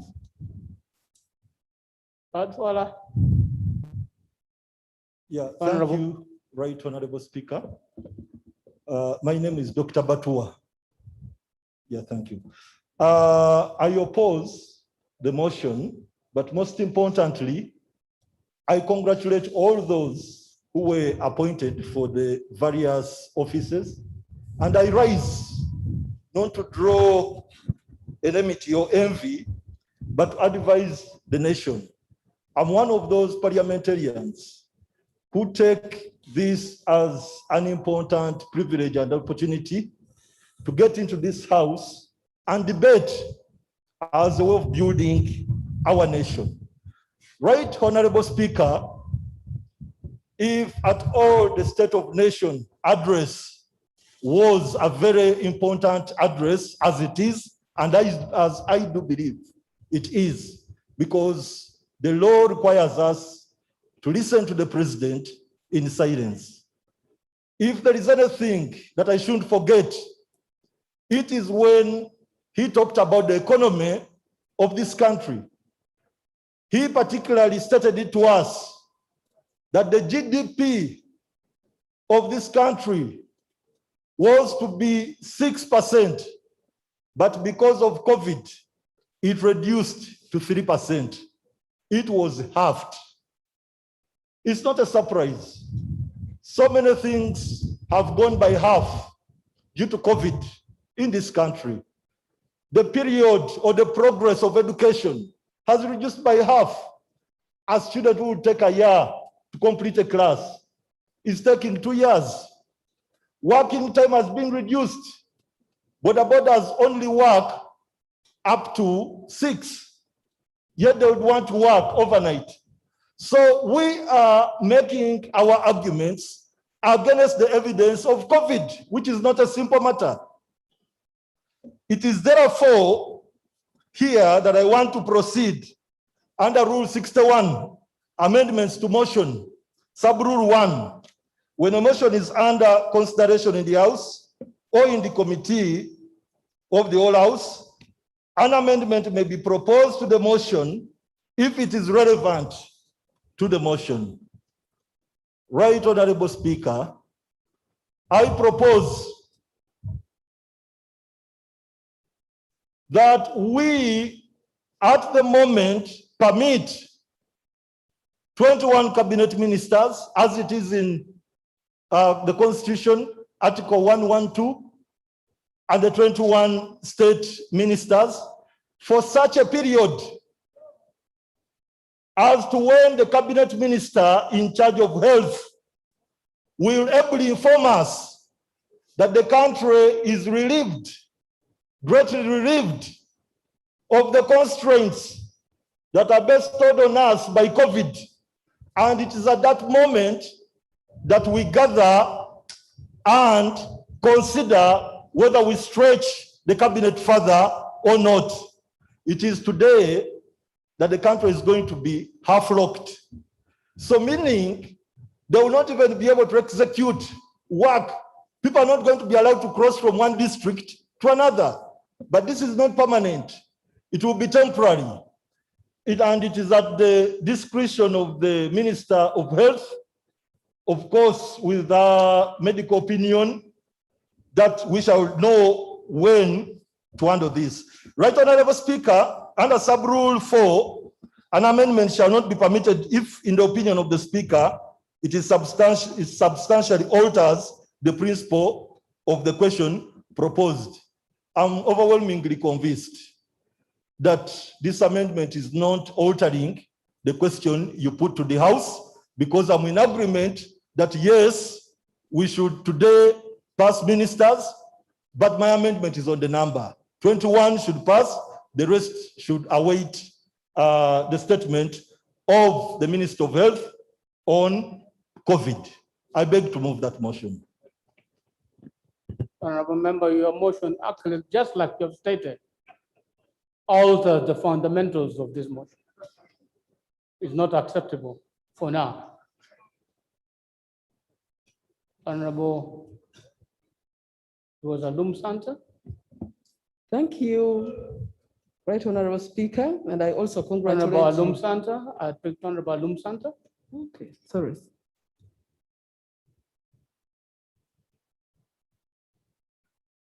Thank you, Right Honorable Speaker. Right Honorable Speaker, I rise to support the motion about increasing the number of the minister and most especially, Right Honorable Speakers, the elderly.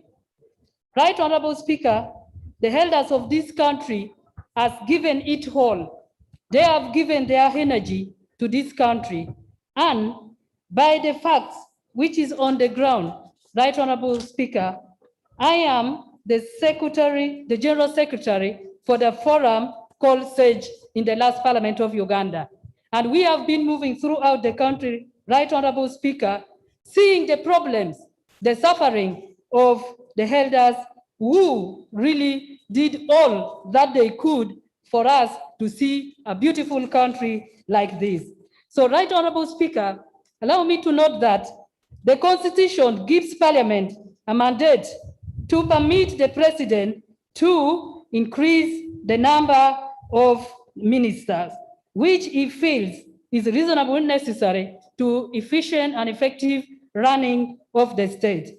Right Honorable Speaker, the population of Uganda is increasing, and for that reason, only to increase the number by 1 from what we had in the last government, I think is not demanding too much.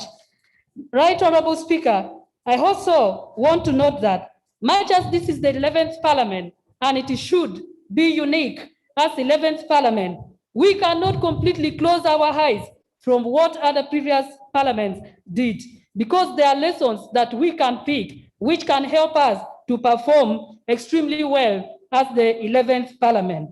So for that reason, Right Honorable Speaker, the 10th Parliament moved this motion that the elders should really form part of this 11th Parliament. So it's only prudent and good enough that we follow it up by also having an elder to sit on the cabinet of this country. Right Honorable Speaker, as I've noted that there are a lot of issues concerning the elders of this country. For example, we are representatives of the people of Uganda. Almost all the elders are saying that the age of 80 is really too high. We have very many few. very few people who have reached that age. So, Right Honorable Speaker, we need a minister who will be specifically focused. He or she should focus her mind or his mind on the issue that affect the elders of this country. And how best can we do that? The starting point or the beginning is now by permitting the president to increase one more position. Right Honorable Speaker, Uganda is unique in addressing the issue of disadvantages and also inequality worldwide. We have been recognized for doing this. And as I've noted, the elders have a lot of disadvantages. They have a lot of unique problems. And if we allow or permit the president to increase the number of ministers by one, considering what we heard in the last government, I think we shall help in addressing the issue that the Constitution demands us to address by addressing the problems that the elders of this country face. Right Honorable Speaker, I beg your pardon. Right Honorable Speaker, on the issue of the problems, that the elders have.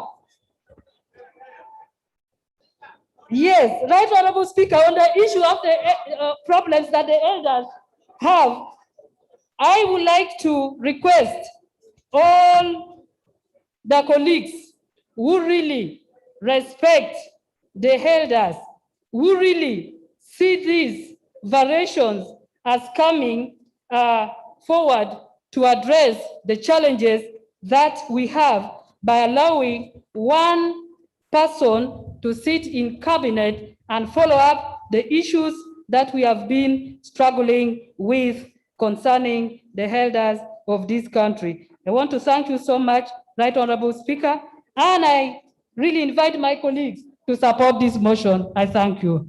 Thank you, Honorable Aliek.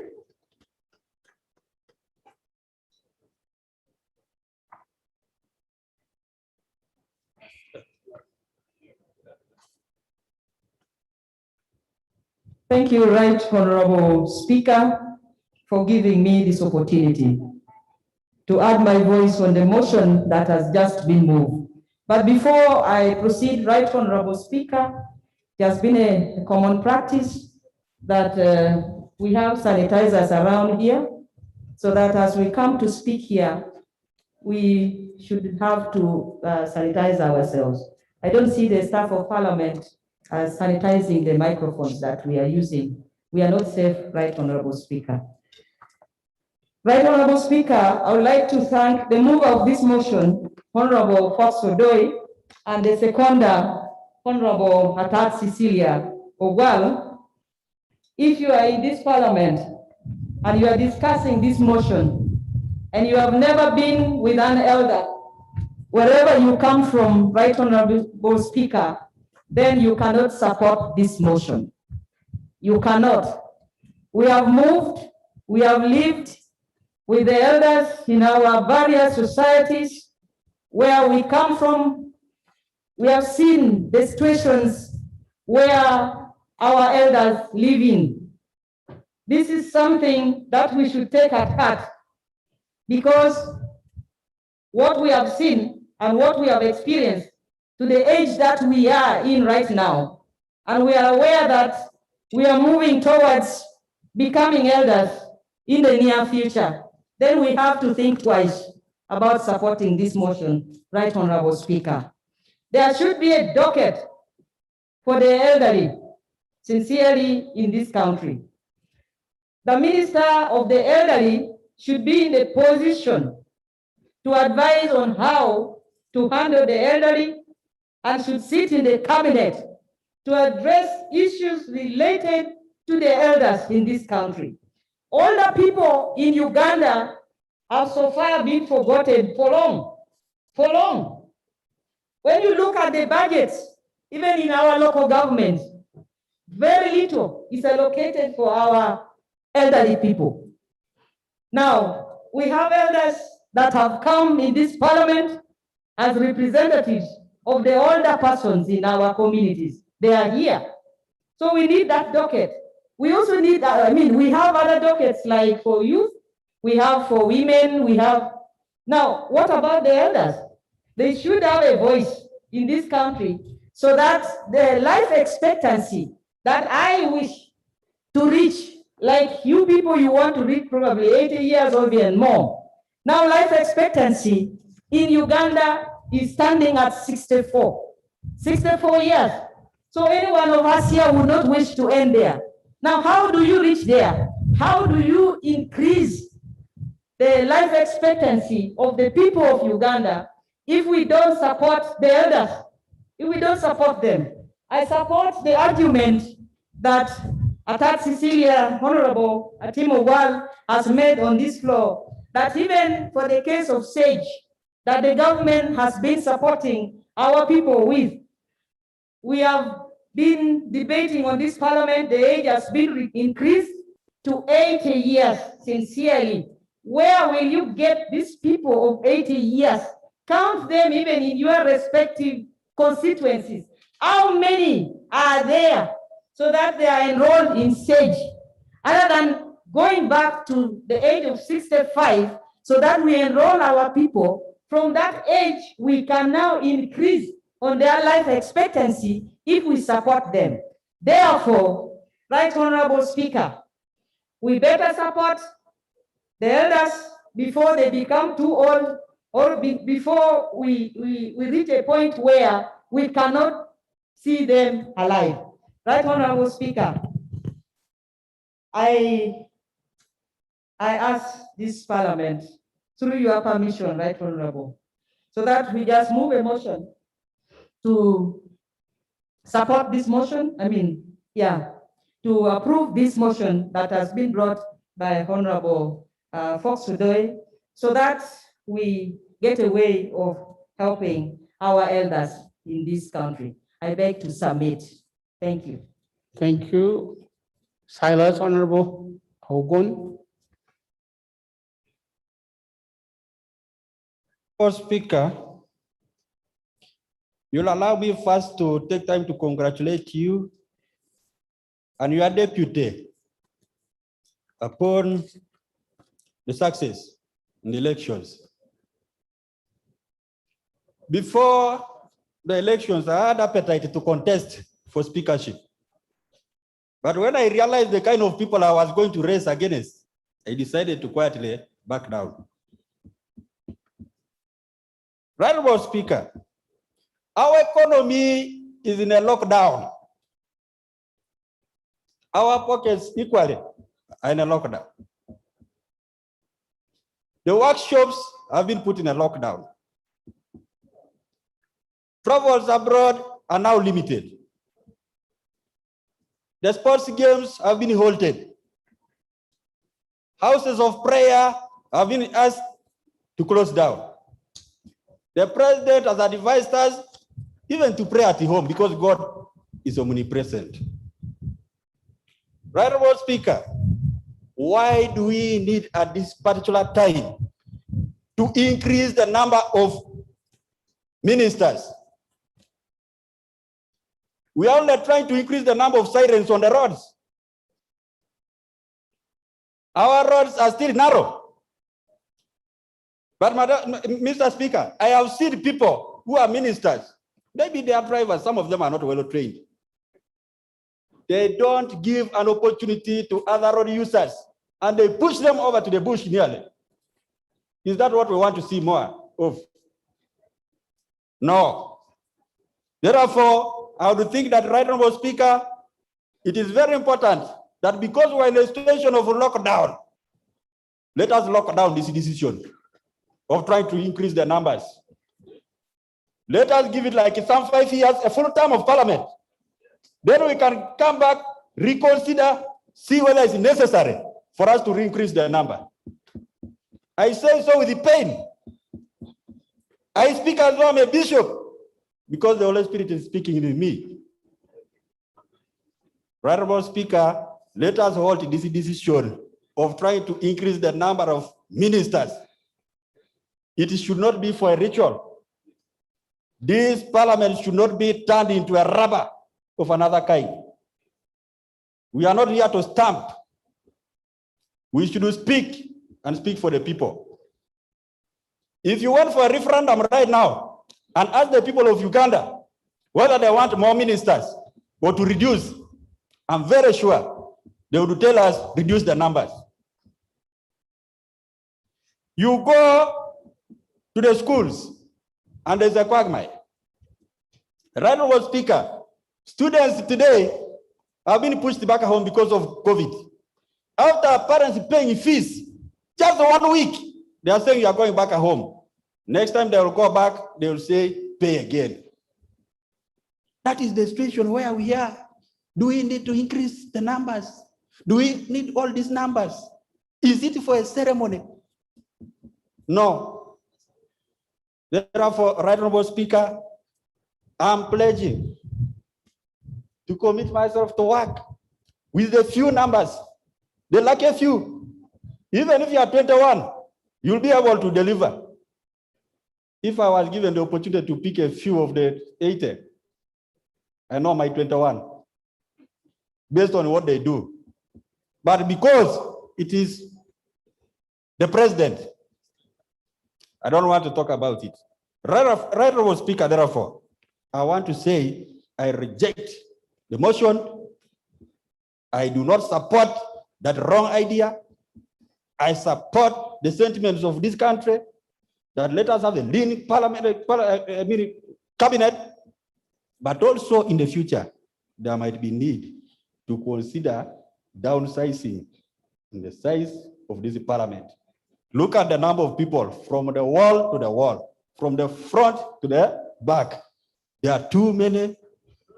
The economy is dosing, but we are over pumping it with responsibility. What are we doing? I reject this motion. I thank you, Right Honorable Speaker. Thank you, honorable members. If you look at your watches now, the budget speech is proceeding, supposed to begin at 2. We are now after 1 o'clock. Can we limit it now and close by the names as stated before? I go to Honorable Ababiko, Honorable Lanya, Honorable Kaya, Honorable Tony Ayo, Honorable Tinka Simire, Honorable Abdul Katuntu. Please, can we do it quickly? Please limit the time. Limit the time. Thank you, Right Honorable Speaker, for this opportunity. I want to thank the mover of this motion. I am therefore here to second this motion. Right Honorable Speaker and colleagues, I want to appreciate the framers of our Constitution. They provided for the unseen. From 1995, this is now 2021. Time difference of 26 years. There are a lot of changes in terms of population, varied demands, increasing number of members of parliament, where we are seated here. And we have to work with cabinet members. We have many ministries. Right Honorable Speaker, if we want to adjust things, we have to start it from the primary level. Without adjusting the number of ministries, at this point, it will not be fair to talk about reducing the number of cabinet members. Right Honorable Speaker, therefore I want to thank the framers. Secondly, I want to thank His Excellency, the President of the Republic of Uganda, and those who are participating in the good governance. Our people are so happy because of the inclusive governance of this country. The inclusiveness has brought on board all special interest groups. You can name them, and that also includes our elders. I come from Adjuman district, Right Honorable Speaker. The first assignment my elders gave me is go to parliament, present our challenges, discuss with the structures to provide solutions to their problems. Right Honorable Speaker, therefore we need that provision where we shall have a person designated to whom we can present our issues from our constituencies. Right Honorable Speaker, I want to thank all the members. We are here determining numbers. We are not determining individuals for positions. Right Honorable Speaker, therefore, to me, it will not be fair for us to refer to poor performances as an attachment in determination of this motion. Right Honorable Speaker, I pray that we support this and we add this one number. This to me is a response to our cry as persons with disabilities. Right Honorable Speaker, we met His Excellency, the President of the Republic of Uganda. We made a request that based on our uniqueness as persons with disabilities, merging us with elders will disadvantage us. Therefore, as we are debating this proposal, I know persons with disabilities and elders are receiving their response. Therefore, I highly support this motion.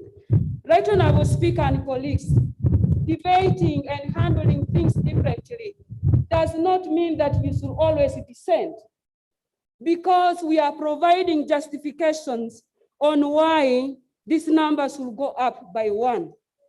And people are stating the reasons as to why this number has to be added.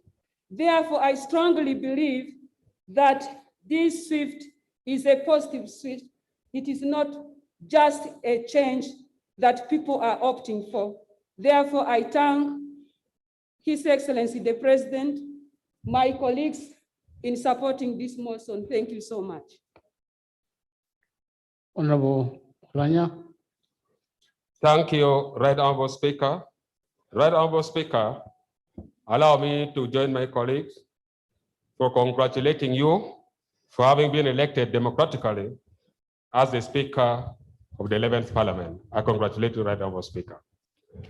Right Honorable Speaker, looking at the matter in point, we need to ask ourselves as a country, at this particular time, given the situation, is it relevant for Parliament to be discussing increasing the numbers of ministers at this particular time? Right Honorable Speaker, we are not in a normal situation, as you stated. Right now, the economy is down. Private sector is down. Right now, if you look at what is happening in the hospitals around the country, there are no oxygen cylinders. People are suffering, people are dying. But for us as members of Parliament, we are discussing varying the numbers of ministers. The cabinet ministers from 21 to 30, and the state ministers. Right Honorable Speaker, looking at this situation, let us try to be serious as members of Parliament. Somebody is talking of age. Right Honorable Speaker, if you look at the appointed ministers and those who serve in the 10th Parliament, age has already been catered for. Let me give you an example. Look at General Moses Sali. He has been in the cabinet all along. Look at the head of state, His Excellency the President. He is there. Look at Tom Butime, among others. If we talk of age, I am telling you, I can confirm that 30% of our cabinet ministers, including the head of state, are elderly. Therefore, when we are reasoning, we should not think that the president may appoint someone who is elderly in that particular position. Elders are already been catered for. Right Honorable Speaker, all those ministries that we have them, they come with budget. All those ministries, they come with budget, Right Honorable Speaker. Point of order.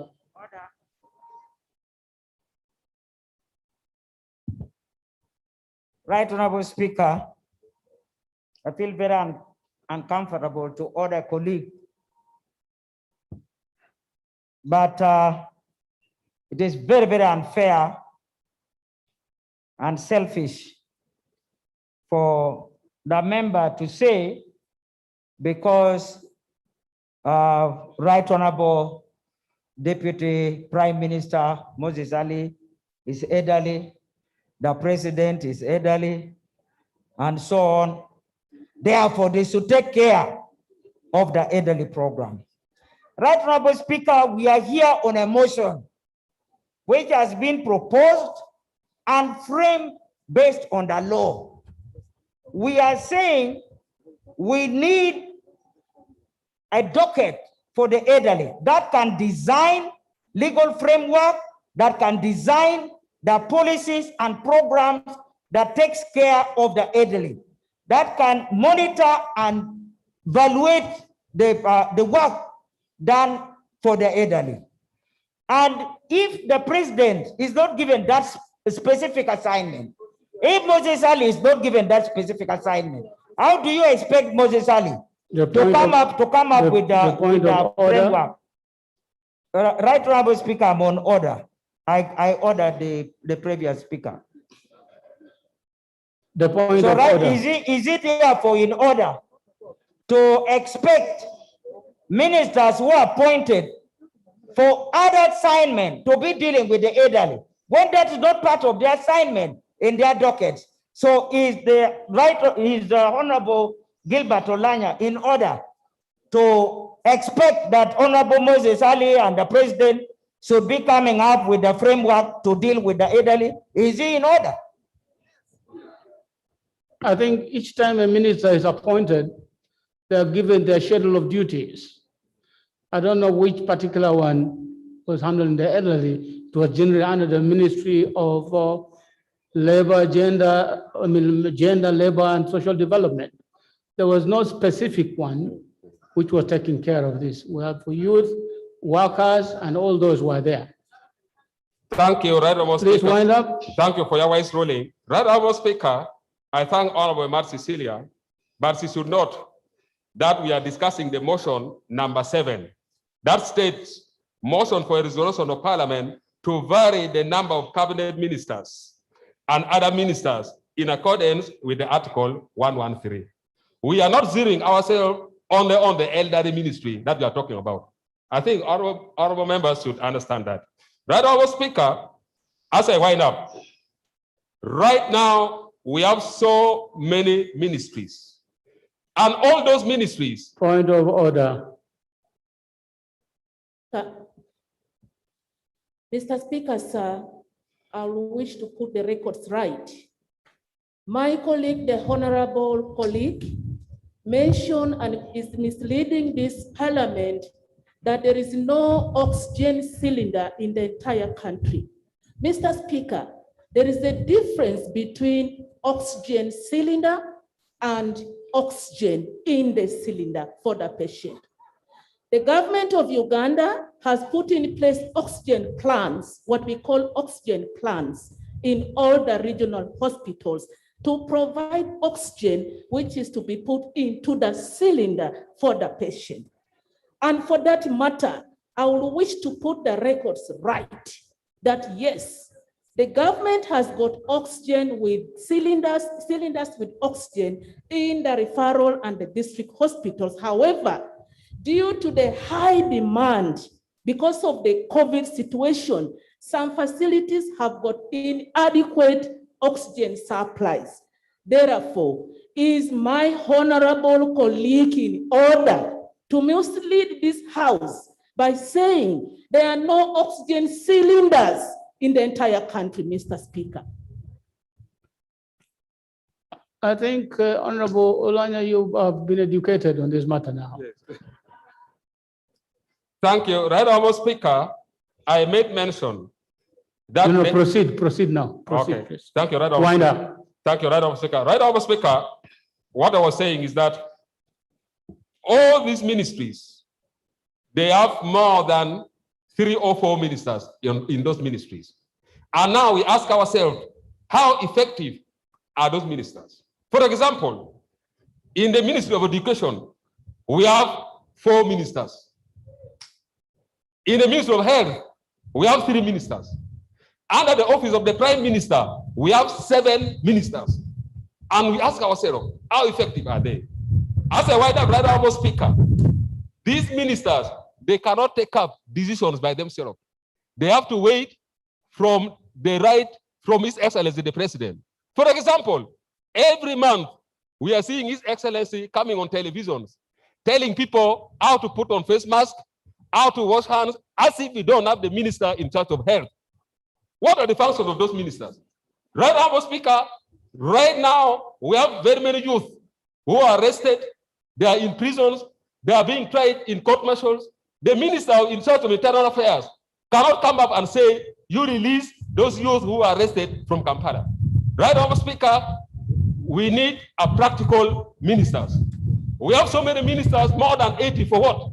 If you cannot make a decision and you cannot stand up for the country. Honorable member, your time is up. Thank you, I beg to move. Honorable members, please bear with me. The time is running out. I have 4 members to speak. Please take a short time to make your presentation. Honorable Kaya. Thank you, Right Honorable Speaker. I also congratulate you and the deputy upon the success of the seats you're holding right now. Dear honorable members, we are not in good times. And based on the budget analysts, they are telling us to focus on items that really mobilize domestic revenue. And when we look at an additional minister, those are additional expenses that don't add any revenue to us.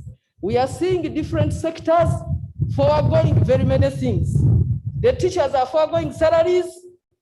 The schools, the parents are foregoing school fees. Everybody is foregoing something. What are we showing the public? What are we foregoing as parliament, as cabinet? And then we are also looking at the representation role as members of parliament, being gender sensitive. And being gender sensitive requires you to consider a number of special interest groups. And one of them is the elderly. And you are requested to keep shifting goals based on the vulnerabilities. If we see that the elderly are more vulnerable than the people living with HIV, than the children, than the youth, then we shift our goals to focusing on the elderly. I've been consulting with the people from Chiboga, the elderly who want support. They are here requesting for other things other than a minister. They are requesting for additional money in health. They are requesting for additional money in SAGE and increasing the amount that is given to them every month, but they have not requested for minister. So I am really opposing the motion of adding another minister. I beg to move. Thank you. It's not the people asking, it's the president asking. Honorable Tonayo.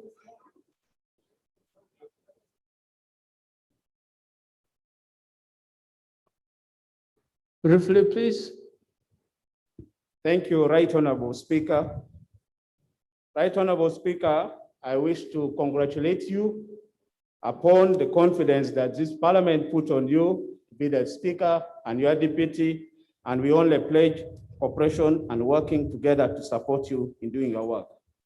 Right Honorable Speaker, pursuant to Article 111, Clause 1, and Article 113, Clause 2, and Article 114, Clause 3, I support the motion presented by Honorable Fox Odoi, requesting Parliament to vary the number of ministers from what is provided in the Constitution.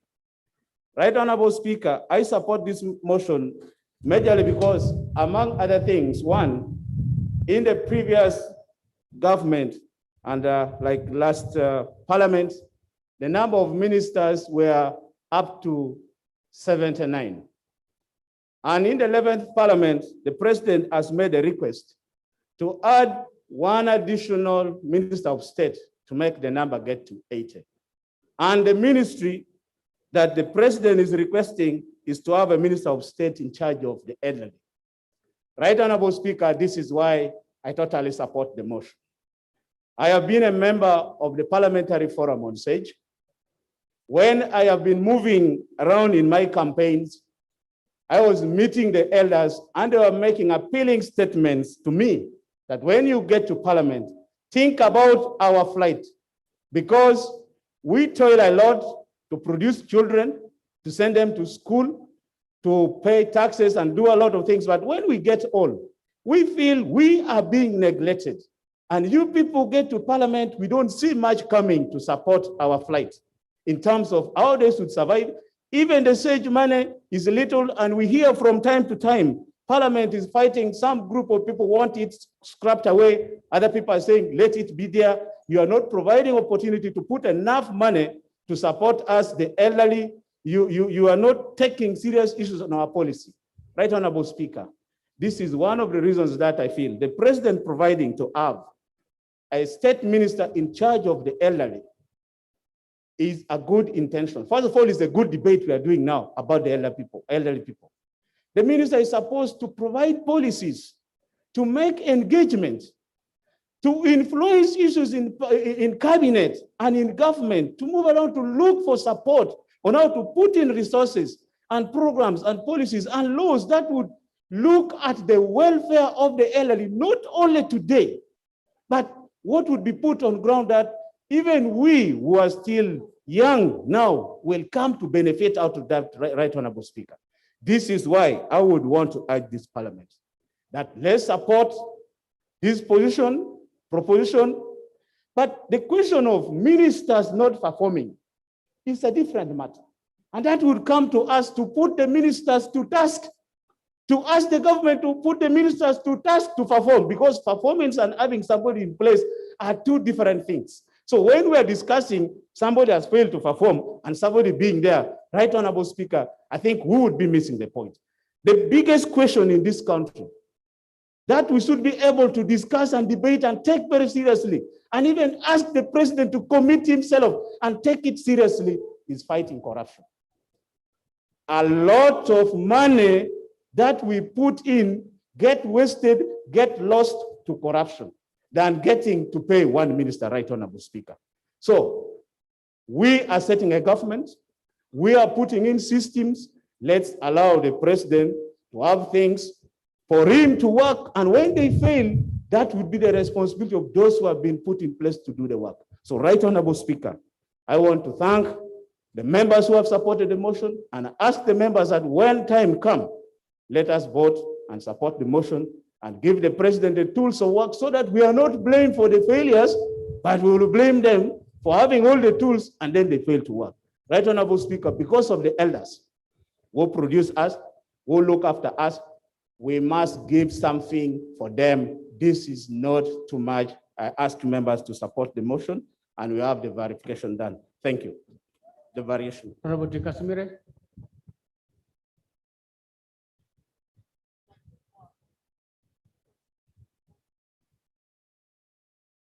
Is he here?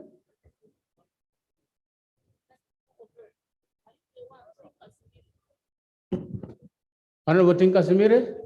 Right, Honorable Speaker, I'm moving to inform your Honorable Chair. No. That Honorable Tinka is not around. No, then. But our rules. You are not the right person, please. Honorable, you know the rules. Yes, can I say the speakers here are not quote you. But he has been called for an emergency, and rules 7 and 8 put me in the best position. Honorable Abdul Katuntu.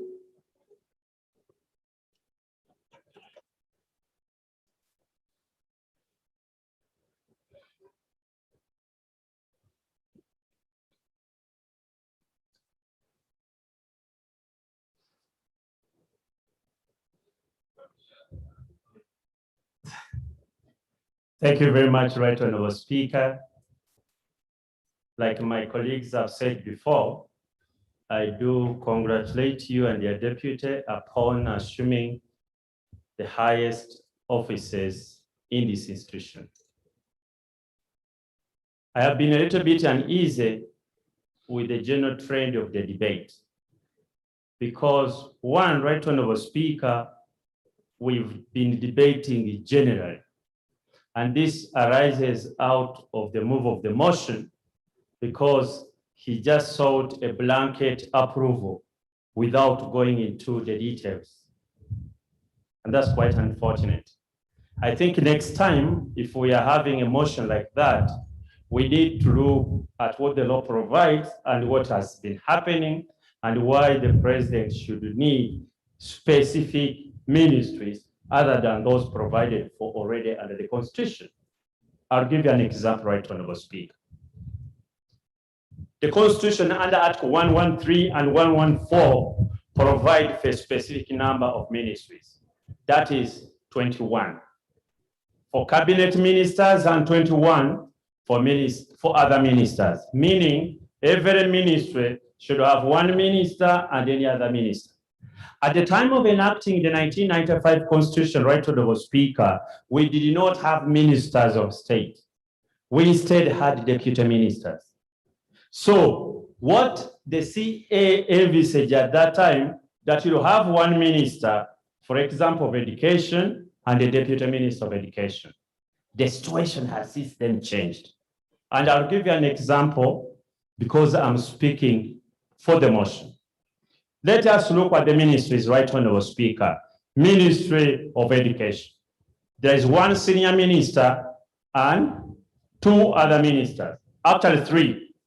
There is a minister in charge of sports. There is a minister in charge of primary education and a minister in charge of higher education. Do you think that is unnecessary when we are debating that you have a senior minister of education and then 2, 3 other ministers to handle the sectors within that ministry? Is it unnecessary? Will it be a huge load for this minister to look to handle sports, to handle primary education and secondary education? If you think it will be a huge load, then there's nothing you can do other than revising or seeking permission to approve the variation of the minister from number 21 to another number. Let us look at defense, for example. You have 2 deputy ministers or ministers of state. The minister in charge of veterans, and then the minister in charge of, state minister in charge of defense. Is it a wastage of resources to have these 2 political leaders to oversee these sectors? Or that's what it should be? Let us look at agriculture, Right Honorable Speaker. You have the senior minister and you have 3 other ministers of state: animal husbandry, fisheries, and agriculture. Is it necessary to have a specific minister in charge of fisheries? Some of you colleagues come from fishing communities. Don't you think it is okay to have a minister in charge of fisheries? Don't you think it's okay for you who come from the cattle corridors to have a minister in charge of animal husbandry? And I thought this should have been the debate. The Honorable Fox Odo should have taken us through that to say we need in this ministry these ministers. And if we need them, can they fall within the 21 ministers? Absolutely not possible. Absolutely not possible. So I think yes, it's good to raise the worries that the cabinet is becoming too big, such that next time we don't have the president coming again to seek for more and more position.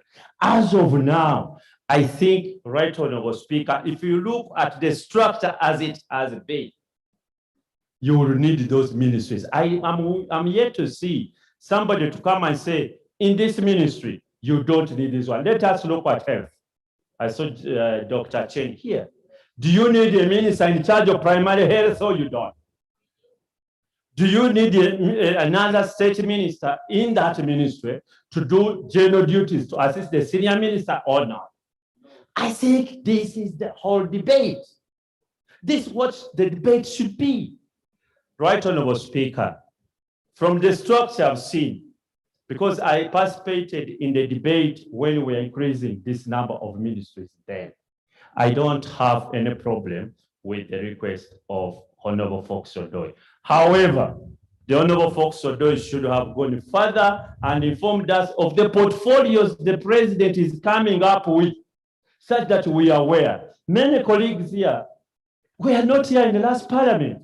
They don't know how we arrived at these numbers. And now we are having this debate again without the move of the motion going into those details. I speak for the motion, Right Honorable Speaker. So, does the leader of the opposition have any word on this? Briefly, sir. Motion. Right Honorable Speaker. Let the leader of opposition speak. We close. Thank you, Right Honorable Speaker. Briefly, sir. Yes, sir. Much obliged. Thank you, Right Honorable Speaker. Right Honorable Speaker, I missed the Honorable Fox Odoi in the 10th Parliament. Yeah, he was known for making earth-moving motions. This particular one was a bit limpy. I don't know whether it was in haste when he brought it. And I'm not sure whether another day he could bring it the same way. I share the sentiments of the Honorable Abdul Katun, to my senior, that probably the mover could have done better. First of all, the debate, various. I think members have been speaking the fact that couldn't the president cater for the elderly within the 79? There's no one against the elders of this land. The debate is about the numbers. The members are describing as bloated. And this is where the mover and the seconders would have helped this House to appreciate the concerns of the members. To the mover, yes, we accept and appreciate that the presidents have the prerogative to appoint, but that cannot in any way make us abdicate the duty that is both cautionary and advisory to the appointing authority. And this is where I would expect the House to rise and caution and even advise the president that, look, probably his efforts for the elderly are dispirited. And him being a hammer, every problem really requires a nail. Probably could say the problems of the elderly are not ministers. Like a member previously moved, they need more money on SAGE. They need medical care. I expect, for example, in these hard times, the Minister of Health to immediately move and ask for resources to fund our health centers, our hospitals that are in dire state, not public expenditure growing very fast. Right, Honorable Speaker, we appreciate that the elders of this land need special care. I don't think per se that they need political mainstreaming. They need planning within what is available. Political mainstreaming is a huge asking on our already strained public expenditure. I need to put the House on notice, Right Honorable Speaker, that going forward in months to come, I would move a motion, it will be me or somebody from this side, that speaks to looking at the Constitution to reconsider special interest groups in Parliament. Because we all come from these communities where they are, and their needs are not really political representation, but service. And I want to join members who believe that we could do better to facilitate these special interest groups by making provision for their needs other than political mainstreaming, which can easily make them believe that they've been catered for politically, yet their needs are beyond politics. I want to restate, Right Honorable Speaker, that our duty as Parliament is not casual. It's not a peremptory norm that we sit here and approve because it was done from the fixed Parliament. We owe a duty of caution and advice to the appointing authority when we believe that it does not, his interests or his desires may not actually meet his, the objective may not be met by simply rubber stamping. Of course, I appreciate when members cautionary do approve, especially from my right side, because probably the presumption, Right Honorable Speaker, is that it could be me, it could be the other, and therefore the desire to be the ones can be understood. Imat, I want to assure you we sit on the same side of the house. I want to assure that this side is for the elderly. We only want to help them better, that we undertake measures that will really help them, not simply political mainstream them as a way of saying we cannot for you even have a minister. We have had a minister for youth for several years. I don't think the youth in this country even know that that minister actually caters for their interests. Their interests are different. We could do better, right, Honorable Speaker. For today, the House should be reminded that they owe a duty of caution and advice to the appointing authority. I thank you, Honorable Speaker. Thank you very, very much, honorable members, for this debate. The time is over. The president is ready to join us for the afternoon session, the budget proceedings. Honorable members, my recollection may not help me much, but let me state it nevertheless. At about midday on the 12th of May, 2021, there were 79 ministers. That is less than a month ago. Today, less than a month thereafter, they are asking that from the 79, we approve 80. I don't think there's much that has changed between the 12th and today, 10th, to make us change our entire mind about the structure of either 79 or 80. But the debates have been concluded. I now put the question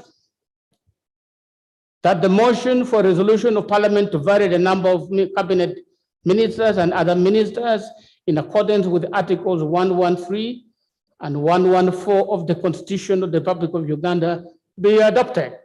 Will those in favor say aye? To the contrary, no. The ayes have it. Next.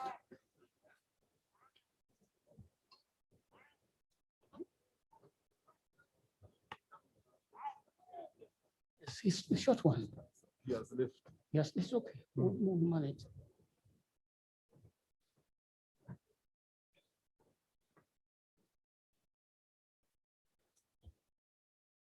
Item number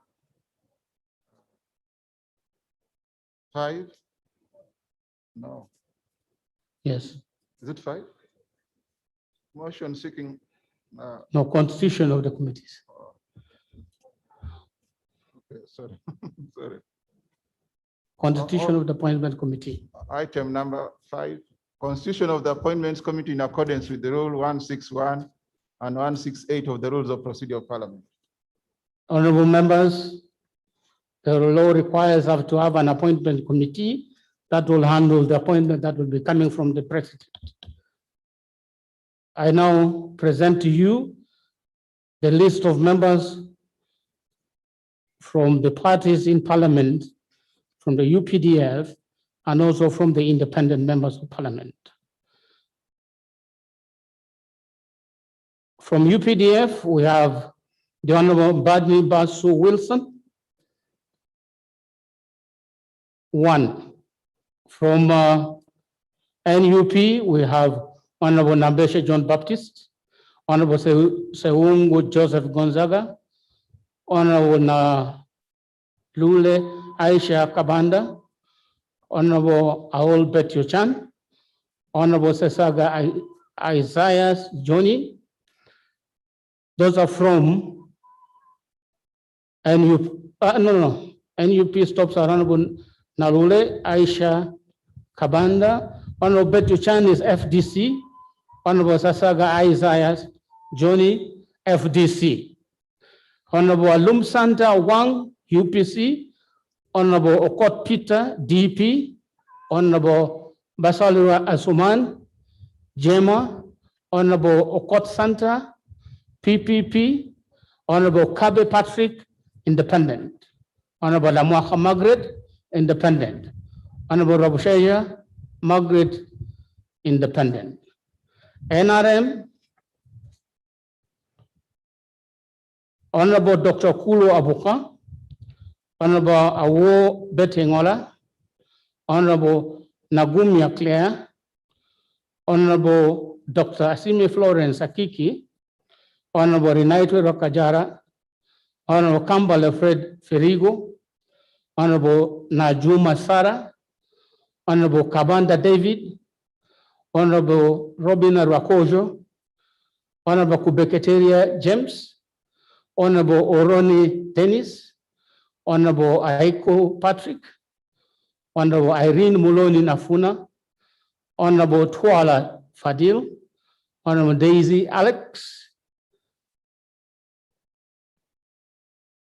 Honorable Odoi Bernard, and Honorable Catherine Mavenjina Akumu. Those are the names that have been proposed by the different parties and groups in Parliament. I now put the question for the approval of these names. Will those in favor say aye? To the contrary, no. The ayes have it.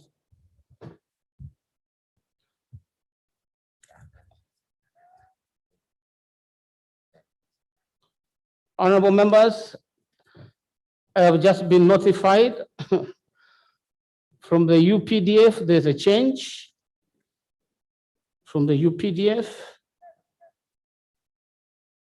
It's not Honorable Mbandi Mbaso Wilson, it's Honorable Eluelo. I think that's approved by the UPDF representation. I put the question to that amendment that Honorable Eluelo now be a member of the appointment committee. Those in favor say aye. To the contrary, no. The ayes have it. Honorable members, this house is suspended. Adjourned.